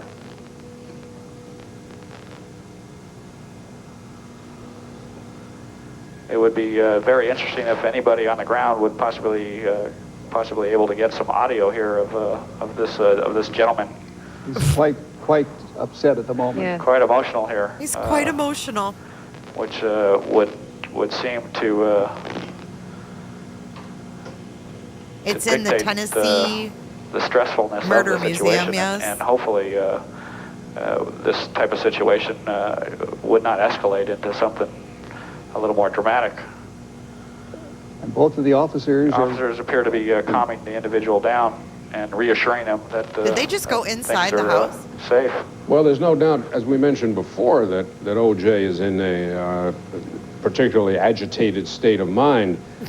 That is, I think, is a truism. OJ, man. Consequently, what goes on from here on is very difficult to ascertain. Nobody wanted to say I would suspect anything also bad, that his did they? lawyer is going to be involved in these negotiations also. But it does appear, and this once again is just guessing, that O.J. is still in There's that the dog. vehicle. Look, the dog is and in the driveway. probably on the passenger side. That seems to be a fairly logical deduction, I think, because the person who got out is doing some kind of negotiation or talking rather than dealing with law enforcement and talking to somebody in the car. Most We're definitely. so That's glad what it you're appears here, to be. Ann. Hal, Eric Spillman now is live on the grounds of the house. Let's switch to him right now. Eric? Well, Stan and Hal, unfortunately, we can't see as well from our vantage point as you can from yours. We are about, I'd say 500 yards away from the driveway where the drama is all taking place. And as you can see, there's a line of black and whites, Highway Patrol, Orange County Sheriffs, and LAPD patrol cars with their lights flashing all the way back down towards Rockingham. And Eric, let me just mention, it looks as though something is going to happen right now. The person in the car just moved toward the entrance of the doorway.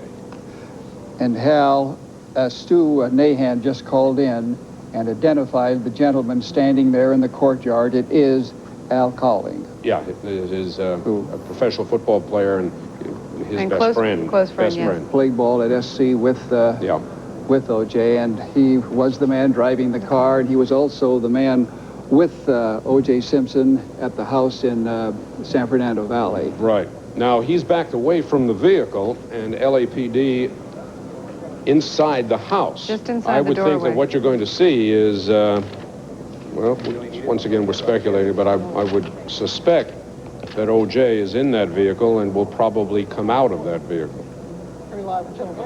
He didn't come all this way to sit in the car. Now, everyone at the scene, I know everyone hoping for a He didn't come all this peaceful way to solution sit in the car.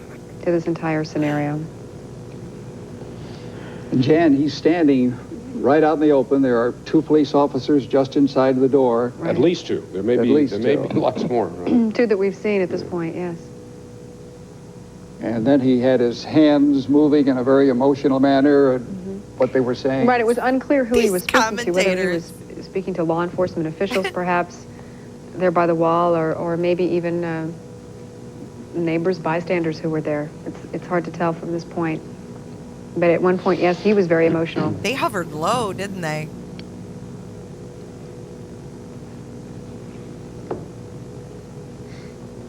helicopter picture acting up a little bit here, but they'll have that stabilized. Yeah, that only lasts for a couple of seconds. A little bit of noise in the picture, but so Al is now going back to the vehicle.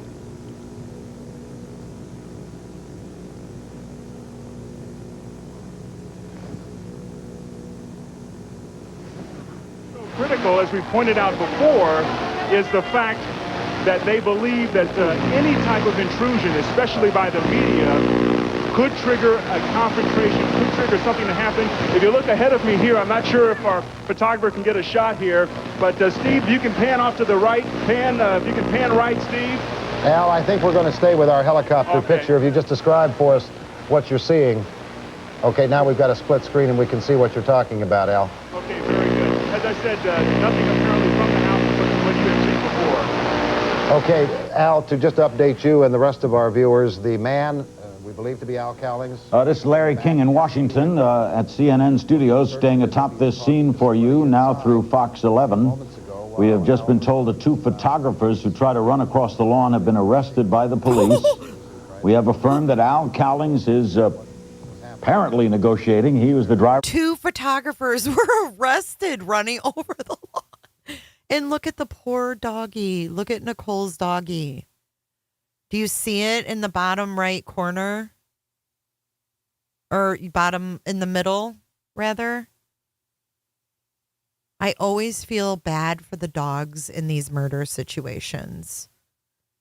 That poor dog walked around the murder. And you guys, we're going to do another watch along of the OnlyFans girl, Courtney Clenny's body cam of the day of the murders.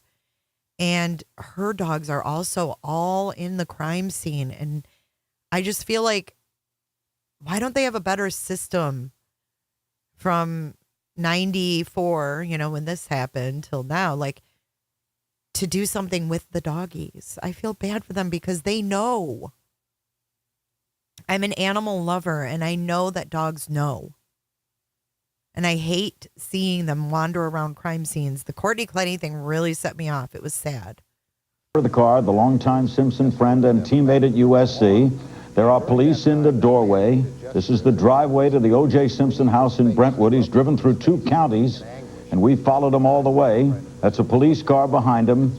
And O.J. is in the car, apparently. Cowlings is now either by the door. Let's go back to Channel 5's coverage, KTLA. Back behind the yellow tape, they're so far away that they're not seeing anything. They're being kept back by police. We have seen a number of police officers going in, looking as if they were SWAT team members, people wearing the bulletproof vests. They just sort of arrived here on the scene. Well, what's interesting to us, Eric, and we're looking at it, and you and I both have different perspectives. What's interesting to us is that he is staying in the vehicle, not getting out. He obviously came back to his home to be at his home, to be in the home. But he's not in the home. He is staying in the vehicle at the present time. I suggest there's some quid pro quo here. There's something he is waiting for, so that he is going to stay in the vehicle and probably still has that weapon. Going to stay in the vehicle until something happens. What that something is, we don't know. We can only speculate. But that, I suspect, is what's happening right now. He could be waiting, as we said before, Eric, for Robert Shapiro to show up on the scene. And then the 3 officers standing there with no protection in front of them, not apparently worried to the dangerous situation, but they've been out there negotiating, obviously, is what they're doing. Right, they've been speaking. There's been communication going on either between the police officer there and Al, or perhaps even OJ in the... And look at how OJ is keeping these cops at a distance from his Bronco. Yay, it worked. Nicole, did you actually use the QR? Welcome. I hope you will take advantage of your membership and join us on Discord. And just as a quick reminder, tomorrow night is our watch party night on Discord. We're going to be watching the Netflix documentary called Hell Camp. And it's about people who send their kids to these wilderness camps, like Ruby Frankie did with her son Chad. Yes, animals and children know more than people give them credit for. The Chad Dorman case, the dog was flipping out too. There's always a dog. It's so sad. Police officer are communicating at a distance, but within view of each other. I'll keep it a little bit. I'm sure that he has a cellular phone there because we've been informed of that, and I'm sure that a lot of stuff's been going on over that cellular phone. But you can actually see the officers speaking. We see officers running in now. Yeah. 2 officers running in beside those patrol cars, wearing the bulletproof vests. You know, we do have to put in I'm having flashbacks of the Miu trial. But police, according to the scanners, are listening to him. They've been very, very upset, of course, with all the helicopter traffic overhead, saying it's been extremely difficult to hear. I heard at one point they were yelling to try and get the helicopters out of there. I don't know what happened with that. But they are, according to the police scanners, talking to OJ on the phone from Thank you inside for joining, the house, Pez. trying to negotiate something. All right, Jane. Now, where are you in relation to Al Nipo, who's about a block and a half south of the house? I have no idea. I am, I would say, a block due east. Okay. And there's a big crowd here. Of course, people, I just don't know what to make of it. Jovial, laughing, running to the scene, having like a party. Well, and that's what Dr. Tom Linden, the psychiatrist we had on earlier, the man who's been talking to O.J. Simpson inside is... Yay, Megan! And we see police officers in the front door of the house now, Jane. Police officers standing there. That's so cool.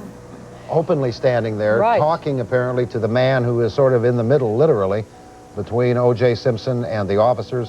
Officers at the top of your screen, O.J. Simpson in that vehicle at the bottom of your screen, and the man we believe to be Al Cowlings talking to both sides. It's interesting to note the way the 2 officers were standing there. We can assume that they're wearing any kind of bulletproof vest that they can, but they were not in a way protecting themselves. They were basically just standing there almost casually talking to the driver of that vehicle. Al Cowlings looks like he is still attempting to talk to them and relaying perhaps some information to Simpson, believed to be also in that vehicle there. Going back to what Dr. Linden was saying is that, 6 months. It might be a very natural human reaction to want to stop and thank you so much for your support. To a man who is in deep, serious trouble, not only legally, but obviously psychologically as well. But Dr. Linden pointing out that that was probably the worst possible thing that any one of us could have done, because while we meant it as a show of support and sympathy, it might well be the agitation factor. Yes, go ahead, Jane. It appears from what we're hearing on the scanners, they are trying to put a phone call perhaps from OJ through to his mother. They're trying to arrange that right now. Oh, Jane, is there an indication that his mother is in the house, or is she door of O.J. Simpson's home? As Jane Wells was telling us, the police are trying to work out a phone contact between O.J. Simpson and his mother. Yay, Jammers. Yes, go ahead.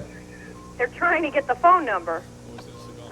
They're trying to get the phone number so they can hook it through. Okay. Again, we have more people running down the street here. Now, there are a number more police officers, Jane, and I'm not sure what you can see from your vantage point, but a number... Look, they have the basketball Very difficult game getting information from the scene because police have instituted a blackout. Police Cowlings there now, isn't it? With facing to the left of our screen. Now it's dark. In the dark clothes, We love the juice. Save the juice. A lot of these people came by on motorcycles. They followed the police motorcade that followed Simpson to this residence, and they parked their motorcycles, some cars, and they're gathering here trying to show their support for Simpson as a standoff is taking place just about 500 yards in front of them right now. All of them very enthusiastic, hopeful that O.J. Simpson will emerge from the car safe and be taken into custody safely. 9 That's what they're months saying back. right now. Thank you. It's reminiscent of a movie I saw years ago. I think it was called Dog Day Afternoon with, if I remember correctly, Al Pacino, and a crowd gathered outside somewhere, and they were outside a bank, and They're literally chanting, juice, juice, juice, juice. chanting. I don't know if they were chanting Attica or whatever they were chanting, but this is reminiscent of that. Sometimes, it's strange you say that. Art. It's strange you say that, Harold, because right now this crowd is chanting juice, juice. You can hear them. Yeah, it's a very, very bizarre situation here. Our television camera undoubtedly is sparking We're concerned. There's too much problems in Los Angeles. We want to see O.J. freed. Laura, I see people actually climbing up the hillside, it looks like, into people's yards to try to circumvent the police line, to circumvent the roadblock and try to get a better look at this. Fathers bringing their children, bringing their home video cameras. This is really quite a scene. Well, it is quite a scene. So people were bringing their big old video cameras. You guys remember the old VHS cameras that we used to put on our shoulders? I remember me and my girlfriend taking one to Canada because we could drink there at 19. So we went to the bar. We went to Don Cherry's and we sat outside at another bar and we had this big ass camera and we were like, hey, what's up? To all the people. It was insanity. And it was heavy and big. There was no, like, being covert. You know what I'm saying?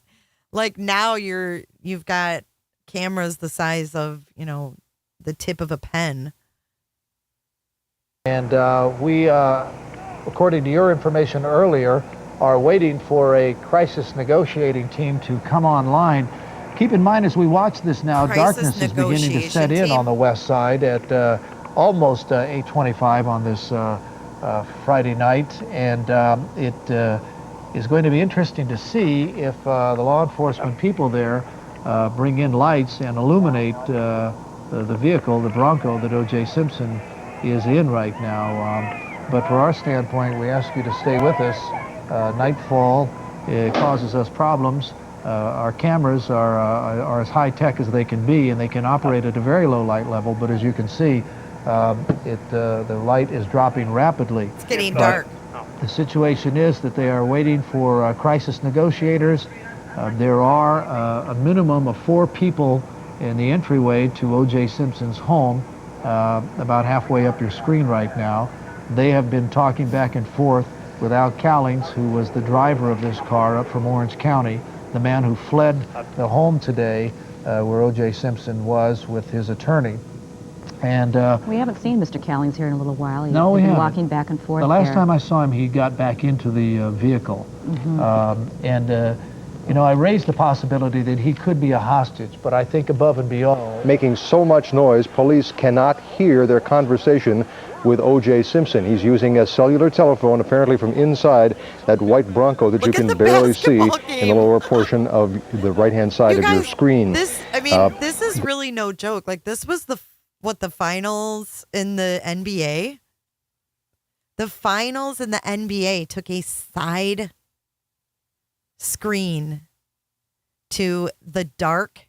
You can barely even see OJ's Bronco at this point. That's how big this stupid thing was. There's an unconfirmed report that O.J. Simpson is asking to speak to his mother. There is a hostage negotiator at work at the scene, and we're monitoring the situation. We'll have a live special report for you just moments from now. On the line for the first time tonight. Some family members, some Simpson family members, obviously distraught, pushing and shoving with members of the media who were trying to cover the story. They were not allowed past the crime tape initially, but they got in a few minutes later. There's another distraught neighbor, a woman who had just seen Simpson and the driver pull in front of the family home here just about an hour ago. They're so And to bring you up to date on new information that we have just received, O.J. Simpson's attorney, Robert Shapiro, has arrived at the scene. When we last heard from Mr. Shapiro, it was at a news conference during the 5 o'clock Eyewitness News here on Channel 7, and his opening comment was, "O.J., please surrender." During the course of his recount. First, thought about a three-pointer, then ducked in, hesitated on the shot, put it up there, and then a hole. City Kids Rest. You did hear a few moments ago from Bob Turk, a fine reporter. Did you see that guide? And then a hole. City Kids. Oh my God.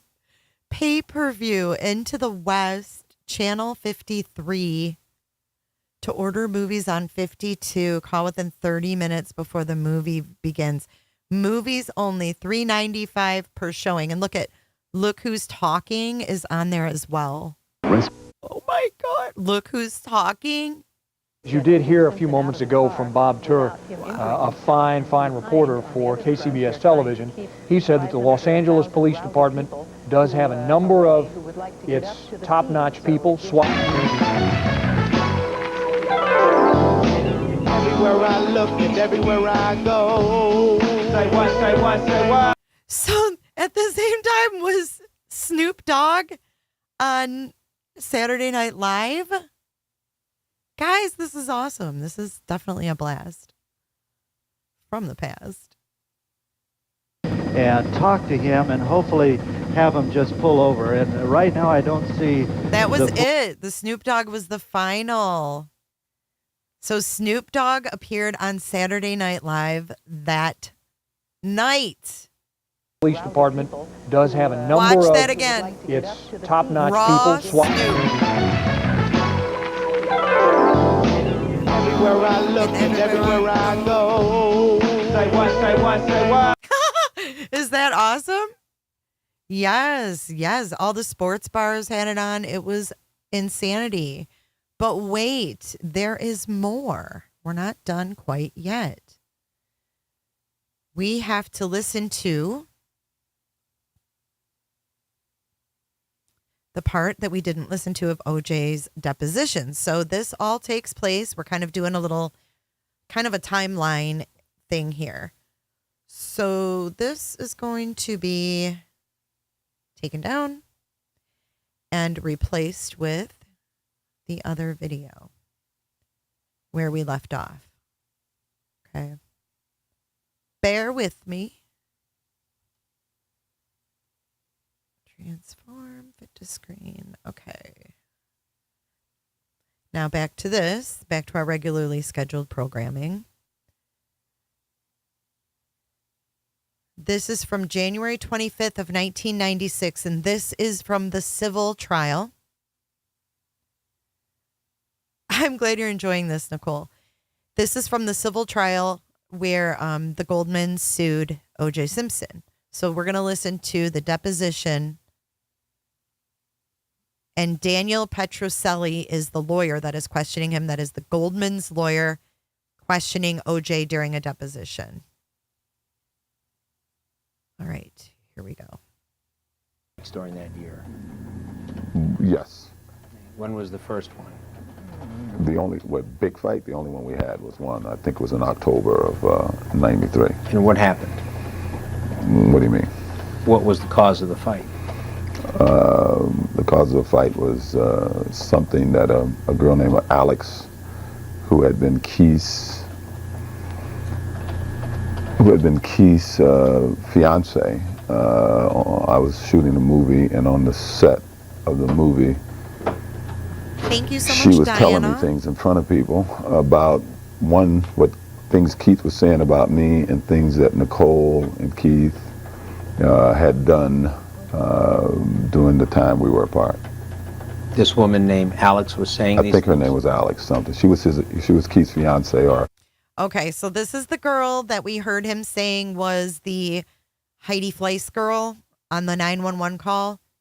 So he was asked, the original question was, when was your last big fight? And he's like, oh, the only one you mean?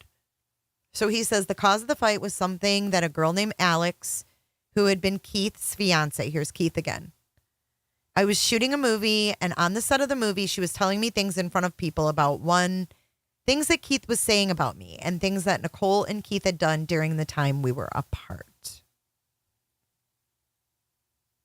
They were just splitting up. And what movie was he on at that time? Would that have been Naked Gun? I'm surprised that Keith made it out alive, right? Good old Keith. Keith was in a drug thing or something she was saying, and she said some things that upset me. And what did you do after you heard that? I confronted Nicole with him. You went to the house? Yes. This is in October of 1993, right? Yes. Now, Thanks, was Mel. Alex relating things that Nicole and Keith had done with her? I mean, not her sexual, but not sexual things. but before your reconciliation with He says not sexual things, but he accused her of being on her knees in the living room while the kids were upstairs. Remember? He said, "You don't care about these kids." And then here he is chuckling. No, nothing sexual. Nicole, right? Yes. These were things that had done in 1992, correct? Yes, yes. And why did you feel the need to confront Nicole? Well, I confronted Nicole more with what she said Keith was saying about me, and the subject matter of what she was discussing that they had all done in a restaurant, I didn't think was right. So What was that? Drugs. And you went to Nicole's house to discuss that? I told Nicole about it. On the phone? On the phone and at her house. Now, did you go to her house? I'm sure I did in that period of time, yes. This conversation start on the phone? Probably at her house. And how long did the conversation last? I don't recall. Several hours, right? No. And during the course of this conversation, you saw a photograph of Keith? No. In a photo album? No. With him and your kids? No. Or with Nicole? No. That never occurred that evening? No. 2 months. So this had nothing to do with Thank you, Cheryl. seeing a photograph of Keith, right? Yes. Is that the evening that where the police came out? No. Okay. What was the month? October. Of 1993, right? Yes. Did you and Nicole somehow resolve this disagreement? I can't answer that. I don't know. I don't know. I don't know if it ever was resolved. Did you get into a heated argument that evening? Which evening now? Your one you're describing. No. Okay. Okay, so here's another contradiction. He said that was the only big fight they ever had, but then he in turn says, "Oh, which evening are you talking about?"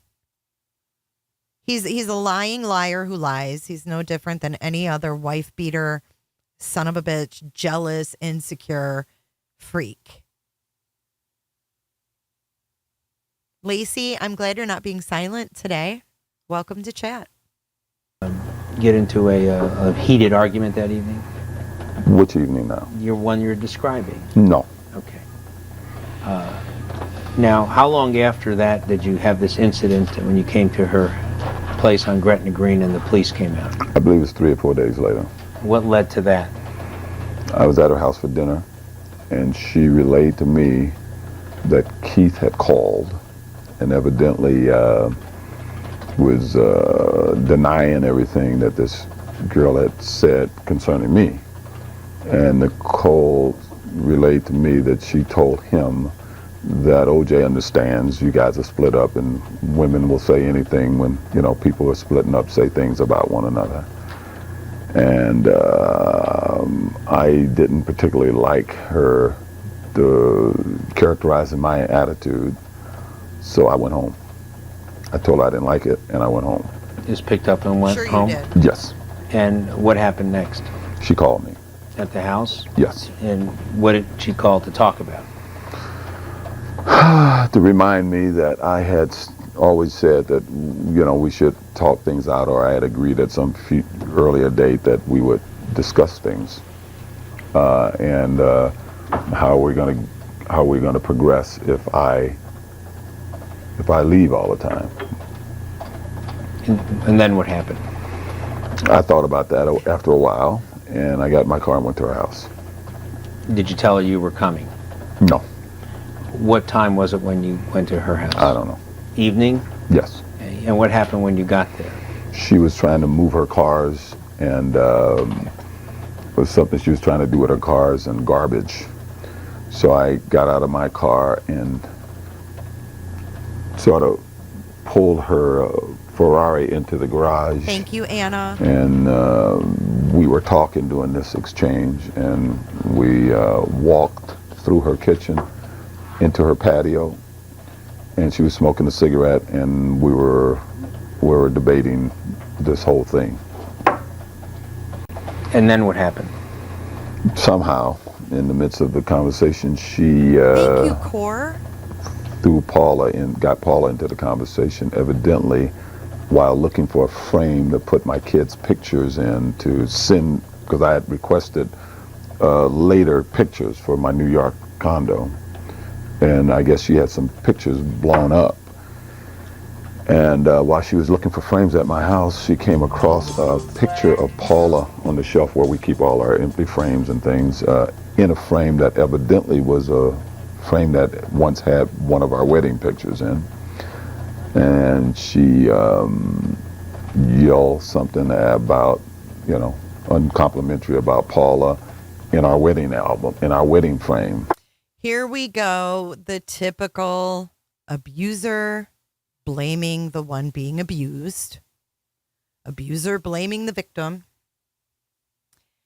I want to thank you guys, Explore Core and Green Eyed PI. Welcome. I hope you will join our Discord and watch Hell Camp with us tomorrow. Anna Pekarsky, thank you for your super sticker. You guys are so generous. Thank you. Hi, Earth Angel. Welcome to chat. And Martine, don't always believe everything what an others say, my opinion. I don't know what you mean by that. Maybe you can elaborate. Lacey, I think so too. I think they both were promiscuous, but he was still coming at her after they were divorced. They both probably played the jealousy game with each other, but he was the abuser. You know what I'm saying? In this situation. And I, at that point, said, what the hell are you talking about? Look at all of these pictures in your house. At that point, she turned to go into the house. I was, you know, yelling, came behind her. She kind of slammed the door, and as I approached the door, I kicked it. And we were both in her family room. And I was saying, well, look at all of these pictures. Who is this guy? Who is this guy? And I picked up an album and was going through my son's album. And I said, look here, I got to, for the rest of my life, I got to see this Justin sitting on Keith's lap. And my attitude was, and I can't tell you specifically my words, was, I never tell you to move any of these pictures. Who in the hell are you to be telling me about a picture that's on a shelf that's put away in my home? And I assumed she was still downstairs because we were having a big argument, and I think Cato arrived about that time. So remember on the 911 when Cato was in the background? So here's this Keith Keith, and then there's Justin sitting on Keith's lap, and they're sitting at a table together. She couldn't breathe without OJ knowing that she breathed differently than normal. And you know, at one point I went into the kitchen where I thought she was, and she wasn't. And I don't know if you want me to continue to talk. You're asking me what happened. That's essentially what happened. And you were pretty angry, right? I was pissed off. And you were yelling and cursing, right? Yes. And you, when she closed the door, you kicked it open, right? Yes. And broke it, in fact, right? Well, the majority of it was broke, which the majority was already broke, which she admits to. Yes. Who admits to? Nicole. How do you know that? I heard the tape when she was talking to the police officer. So you're trying to say you didn't break the whole door, right? No, I think a part of it may have broke when I kicked it, yes. And did you frighten her? I didn't see her frightened, no. When you were yelling and screaming at her, do you think she was frightened? She was yelling, screaming back at me, so no, I don't think she was frightened. Do you think she feared that you were going to hit her? No. You don't think that? No. Isn't it true that most of that argument at that point was about Keith, right? No. And you were yelling and screaming about Keith, correct? He may have come up, he says, during the course of the argument. We heard him say Keith's name like 50 times. And we couldn't even hear all of it because it was garbled. He may have come up during the course of that argument, but that wasn't what most of it was about. And in fact, you started talking about something that occurred a year and a half ago when she was having sex with Keith, right? Yeah, at one point she told me, after I went back downstairs and was venting to Cato my feelings about whatever we were arguing about, she said to me, OJ, the kids, and I made a comment, you weren't worried about the kids when you were sucking his dick here in the living room in the open, and then I went back to venting to Cato how I was feeling. Then at some point she came down where I was venting. Venting. Poor Cato. Cato's just standing there like, I'm just like living out back. And he's got this hothead in his face screaming at him about this Keith guy and his effing kids and her sucking someone's D. It's absolutely, it's disgusting. Thank you so much, Sherry, for your super sticker. I appreciate you. Thank you. Poor Cato was just pulled in every direction. So Cato, he didn't like Cato living there either. So that's why Cato moved over to his estate. I assumed she didn't appear afraid, because if she was afraid, why would she walk back into this room I was in? And she said something to me, a couple of words we had with each other, and she picked up the phone, and I assumed she was speaking to her mother.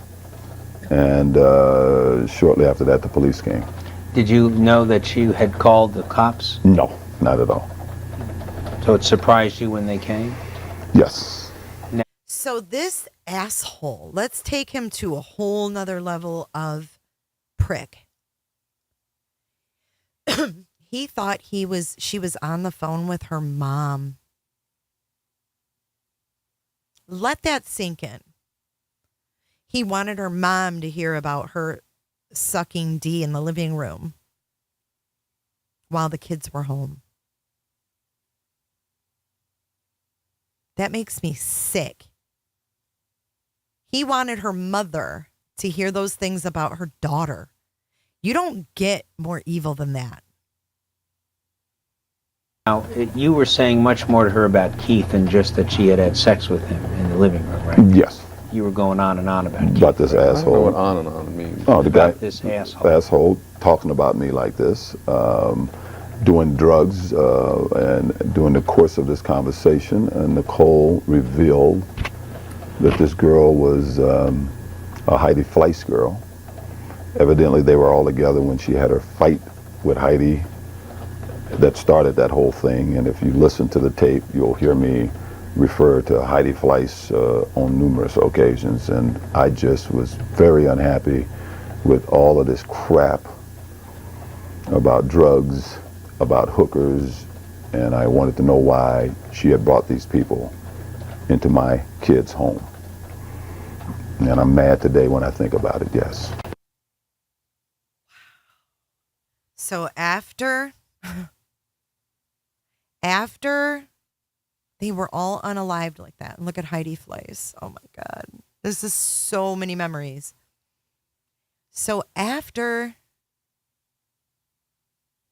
the unaliving, the brutality of it, he's still mad. Yikes.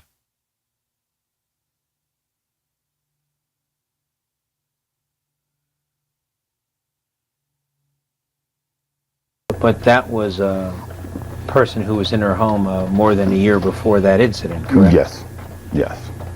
And you were still upset about it then? Because I had just become aware of it, yes. Did you threaten to hit her? No. Did you tell her that you... Excuse me 1 second.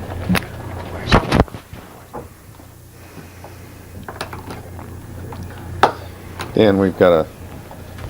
Well, I don't want to... I can take a leap to it. Is this a good... No, let me just finish up this area. I can take a leak too. Ew, he's so disgusting.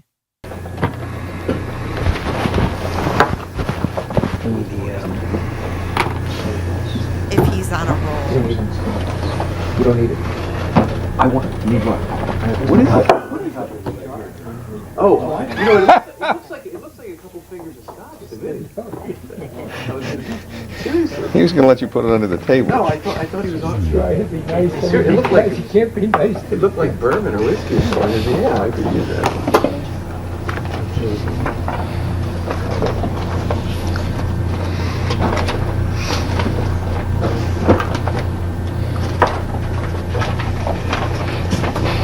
How are you doing, David?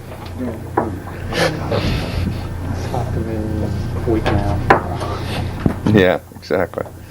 That's when you won't be able to go like that without cracking something. Okay. Did you say to Nicole on that occasion,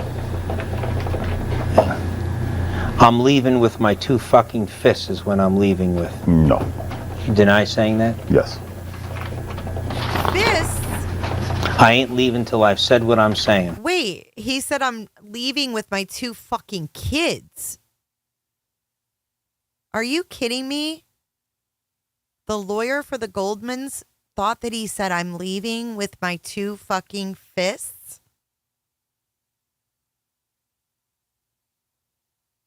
My 2 fucking fists. Oh, facepalm on this one. Do you guys remember in the 911 call, he said, I'm leaving here with my 2 fucking kids. And that's when I'm leaving. I'm not leaving any sooner than without my 2 fucking kids. Oh my gosh, these guys. He was going to let you put it under the table. No, I thought he was on. Right, it'd be nice. It looked like you can't be nice. It looked like bourbon or whiskey or something. Yeah, I could use that.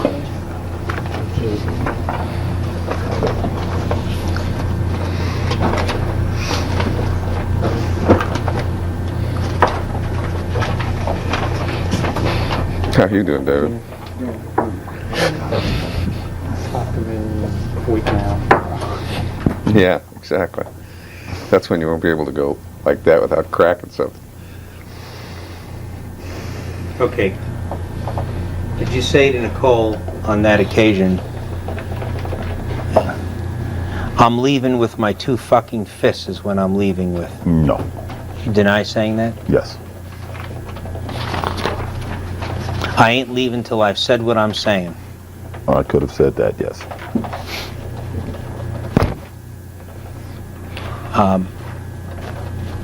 You ain't leaving when I'm talking. Did you say that? I don't believe so, no. Hey, I had to read this bullshit all week in the National Enquirer. Did you say that? I don't know about all week, but yes. Now, what week were you referring to where things came out in the Enquirer? Just prior to this, there was a story in the Enquirer that evidently one of her friends gave, talking about how I had begged her to come back to me. This is what the National Enquirer was about, day guys. by day. Okay, so remember in the 911 call, he said the National Enquirer, he had to listen to that shit all week. This is what it's about. This is what it's about. Just prior to this, there was a story in the Enquirer that evidently one of her friends gave, talking about how I had begged her to come back to me. And she was taking it day by day, the complete opposite of what the facts were. And it just irritated me that here I am, just back with her for 4 or 5 months, and already through her group of friends, they're writing about us in the National Enquirer. And I wasn't happy with that. Come on. The complete opposite of what the facts were. And it just irritated me that here I am just back with her for 4 or 5 months, and already through her group of friends, they're writing about us in the National Enquirer, and I wasn't happy with that. And that was the week of this incident. I don't know if it in was October. a week, but it was previous to this. Incident. When the police came, you were still there? Yes. And you were still upset? Yes. And you talked to the police? Yes. They didn't arrest you, did they? No. They treated you fairly? I believe so, other than the tape. What tape? The surreptitious tape that they did. How'd you find out about a surreptitious tape? I heard it when I was in jail. Who played it for you? One of my attorneys. And what bothered you about that tape? That they would surreptitiously tape me and not turn it in as evidence, and I assume use it for amusement for a year. I don't think that's proper. But everything you said on that tape, but what you heard on that tape is what you said, right? Yes. Yes. Okay. Not all of what I said, but what I said, yes. Okay. You can take... All right. That is the end of that.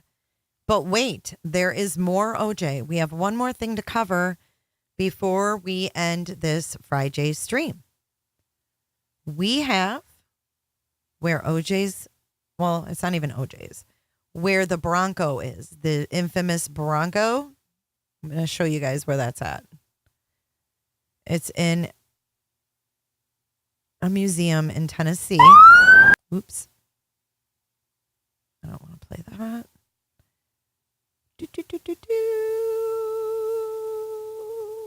Here we go. This is actually, this is 23 hours ago.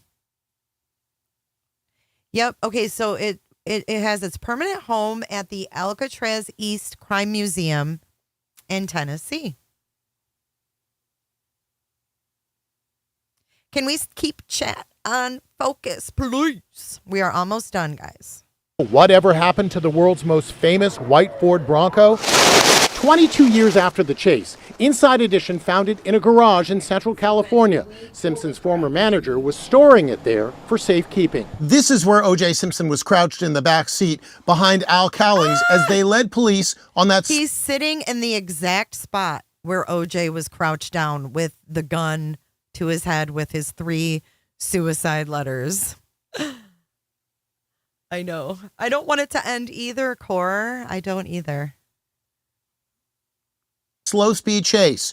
O.J. Simpson was holding a gun and was threatening to kill himself. Zoe Tur was the helicopter pilot who shot the iconic video. She was the helicopter Were you pilot. shocked at how that became an iconic moment? It was the perfect, storm, the intersection of celebrity and crime. To see him on an LA County freeway running from police like a common criminal was shocking, to say the least. The Bronco has now found a permanent home at the Alcatraz East Crime Museum in Tennessee. It's a big wow moment for anyone coming to the museum. So many of our guests share stories of where they were when they were watching the chase. We absolutely knew we wanted that O.J. Simpson white Bronco. An artifact from a slow-speed They chase have it in the we museum. will never forget. This is O.J. Simpson's vehicle.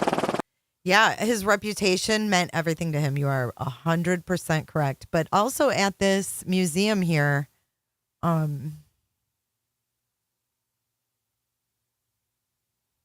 check this out. This is someone who actually went to the museum. This is the Alcatraz Crime Museum in Tennessee. If you're in Tennessee, they have, oh my God. This is new. Oh my gosh, 3 months ago. These articles of clothing are, oh my God.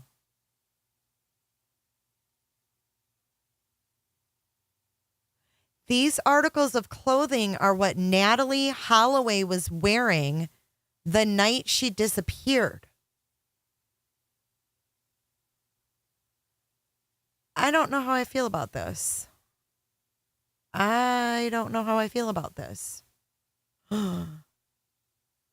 These things like this and like CrimeCon kind of makes me feel icky. The clothing store Soca, S-O-C-A, saved an exact duplicate of the shirt and flip-flops Natalie was wearing for her mother, Beth, for comparison in the event that evidentiary materials were discovered. Okay, so it was made for evidence purposes. That makes me feel better. So the companies, it looks like she was wearing rainbow sandals. I have rainbow sandals on right now. And this top, they made one exactly like it in case she was found. No, they didn't find this. So that makes a little bit more sense to me. Okay, that kind of freaked me out at first, but let's take a look at some of the archives here. So they've got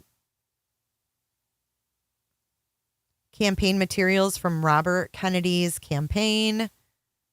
I don't know what the heck that is. Then we have some from the assassination of Kennedy. This looks to be, what is this? Lee Harvey Oswald papers. Must be like court docs or something. So this is all the JFK assassination. Wow, that's really interesting to see, like, all the stuff that Jack Ruby had on his person when he was arrested.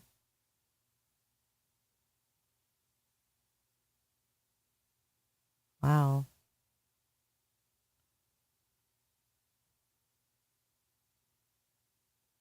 Fort Hood shooter book pages. The Fort Hood shooter. I'm not familiar with this one. Talking about the Quran or whatever in Islam. The purpose of life. Then we have the Holloway situation. Her senior picture. What is this? Wait, whose bed is this supposed to be? Crime scene. They kind of show you how they do the investigation. They have all that stuff numbered, and then they have a little map over here that kind of describes what each thing is showing. And then this is all September 11th. Oh my God, they have a September 11th section now? This video is from 3 months ago. They have marled steel. So the World Trade Center right there. All that rubble. Oh man, I don't like that.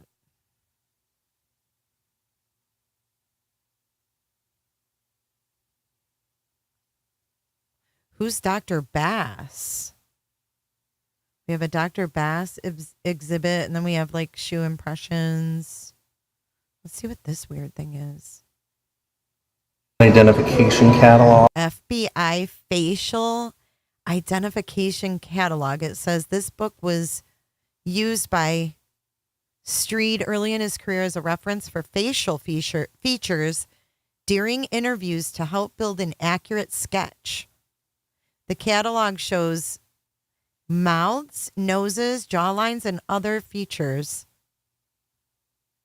to describe someone in detail. Weird. What the world? What is this? His toes. That looks like a gunshot. Strangulation, probably. Here they're showing how they find fingerprints. Oh my God, they show what things look like when people are murdered a certain way. Fingerprinting, ballistics. What is this? Have Marilyn Monroe's dress here because they say that she was rumored to have had an affair with the Kennedys. So that's pretty much all that's there for. And it says that this camera is the same model that Abraham Zapruder used to capture the footage of Kennedy being shot. Wild.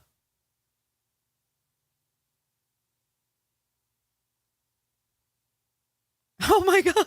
It's Gary Busey. Ones that he would wear. Sinatra, Jim Morrison, Pee Wee Herman, Bill Gates. Nick Nolte's always a great one. You can actually have a recreation of a courtroom. Busey, it's Nick Nolte. Oh, I'm a Roberter. You're being a Karen. And a judge's robe. That is the robe of the judge who presided over the Casey Anthony trial. Wow. Oh, yeah, I've seen this. They have Kaylee Anthony's stuff. You guys, check this out. This is nauseating to me. These are Kaylee Anthony's belongings. Items belonging to Casey Anthony. A Winnie the Pooh blanket was found with her body. It says the Winnie the Pooh blanket was found with her body. All right, now we're going into the prison. I feel like there should be something with children that are victims of being unalived, that their stuff should not be showcased in a museum. System. Alcatraz officers. Okay, let's skip past this. Here's the vehicles. Full injection machine. So here's our real honey pot here. All the vehicles. That is Ted Bundy's 1968 Volkswagen. Now, is it just me, or does the Volkswagen look like it has like faux distressing? Is it just me, or does it look like it's faux distressed? That doesn't look like natural distressing to me. As a matter of fact, I don't think I've ever seen an old bug with paint rubbed off like that. What do you guys think? Do you think that that's really Bundy's car? Core, that is so fascinating. What do you guys think about Bundy's car? Does it look naturally distressed to you? Or is it just because they've waxed it that it looks faux? The Beetle that he did all of that craziness in. It says there are 2 associated with the murders. One he owned in Utah and the one he stole in Florida. Oh, he had 2 bugs. I thought there was 2 cars. Oh, shit. Mega. I don't mean to change gears, but you know how Brian Koberger sprinkled in other crimes to his crime. Are there 2 Elantras as well? Are there 2 Elantras? Like there were 2 bugs, 2 Elantras. This is, of course, the one that he was arrested with, because they said after they finally caught him, the police basically took photos and just took this thing completely. They got every little bit of evidence they could, every photo, every angle, everything inside. That is crazy. This is still around. I guess not that crazy. The Manson family car is still around. This is our host. Collection. Thank you for taking us around the museum. Here we go. Here's OJ. In the meantime, and then this, of course, is the famous OJ Bronco. June 17th, 1994. I want that Bronco. News interrupted because OJ was on the run. Actually, the Al Cowlings Bronco, but we know it because OJ was being driven through Los Angeles freeways in this car. He said he had one of these also, but this was Al Cowlings, and Al was the driver and OJ was in the back seat, so we could see him right through that window. All those police helicopters were zooming in. Man, I remember that. I actually had a friend that basically had his life ruined because of this. What? He was trying to release some sort of like special, and he sunk all of his money into it, and it premiered this night, and everybody flipped off of it to watch the OJ chase instead. Oh my! He said he lost his house. He invested everything in that special. Oh my God! Did you guys hear that?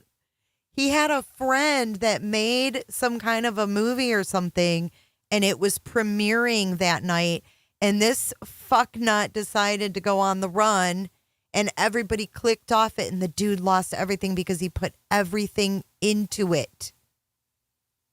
Wow. What the hell kind of luck is that? Watch the OJ chase instead. He said he lost his house. He invested everything in that special. And there's one of OJ's actual playing helmets when he was on the Bills. He was acquitted, but I think everybody still thinks he was guilty to this day. That's a piece of the Bonnie and Clyde chimney. All right, that's the OJ section at that museum. Well, I hope you guys enjoyed today's live stream. I had fun walking through this with you. I think we all kind of share the same sentiments about OJ Simpson. But what kind of craziness is this, right? Oh, I do have something else for you. But wait, there's more. I did save something else that I wanted to play. Okay, so Brentwood residents. Okay. Brentwood residents, this is yesterday. They say they are not going to miss his ass. And I wanted to play this as our going out. My reaction to OJ passing? Good. Not going to miss him. You know, I went to USC when he was there. So, you know, he was a very nice man at the time. I think it was very tragic what happened with him and Nicole and Ron Goldman. We used to go to the restaurant there, and he actually served us, and so we were, I was living in Brentwood at the time, so he was, around. And it's kind of tragic and sad. Friday, Martine. And, for such a talented guy, and he was a lovely guy when he was at SC and, previous to that. So whatever happened with the drugs and the relationship and, the trial and everything else, it's just kind of a sad, tragic end to his life, which could have been so much more. I was thinking, I didn't remember that it happened here, and then when I did, I realized I'd been walking by the exact location where they had their last restaurant dinner, and it was right down there on where the Alfred's Coffee is, and I was shocked, and it just kind of made me feel a little uneasy, but, this is history, and we're living through history. I don't have any personal animus to him. I just think I don't have any hatred toward him, but I think he murdered his wife and he got away with it, and then I guess the police got even with him in that thing in Las Vegas. But like I say, I don't have any animus toward him, but I would say, as a citizen here, no particular loss. Sorry to see anybody die, but I'm sure some people out there are missing his wife as well. Well, I was in high school when it happened, and I thought it was crazy, but hey, he was acquitted. Jerry spoke and he was acquitted, but I'm sure a lot of people think the other way. And look at the sign behind him. I thought he was a great football player. Everybody has bad times. He did his time. He went through the trial. He was acquitted. He did something else stupid. He went to jail for it. So I think he should just be honored and, move on. So no matter what you think about the Juice, in my eyes, I won't miss him at all. I think he was a monster. And football skills don't impress me much. But happy Friday to you guys. I hope you guys have an amazing Friday night. I hope to see you guys tomorrow in Discord when we do our watch along of Hell Camp. It's going to be crazy. We will be revisiting the Sebastian Rogers case as well and catching up on that very soon. So everybody take care. Have a great night. Let's roll our credits and dance it out. Thank you for your support throughout this stream and every stream. And always be kind to one another. I love you guys. And I will see you in the next stream. If the glove doesn't fit, you must have quit. Where do you think you're going? Nobody's leaving. Nobody's walking out on this fun old-fashioned family Christmas. No, we're all in this together.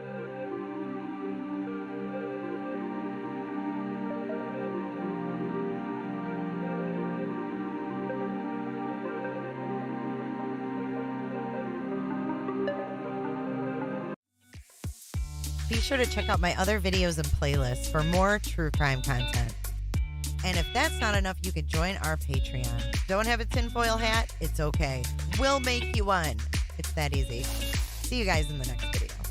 See you later. Bye.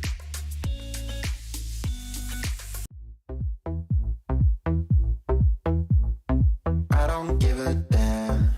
I don't really care about you and your problems. I don't give a damn. You talk way too much. I have heard enough about you and your problems. I don't give a damn. I don't give a damn. Babies with them high top white shoes on, with the real hard bottom. Cocaine, cocaine, cocaine, it's cocaine. It's cocaine. You wanna feel something real, but I'm feeling different. You're making plans to get to friends, but don't wanna face the fact that I ain't got time, I ain't got time, I ain't got time. Going to the Clinker, the big house. Sleeping all day, dreaming about Cadillacs. Buying new shoes, hanging by the pool, sipping on Coke and Jack. The devil is dancing tonight. Is it one Jennifer or two Jennifers? Thanks so much, Jennifer. Jennifer loves horses. Hi, Jennifer.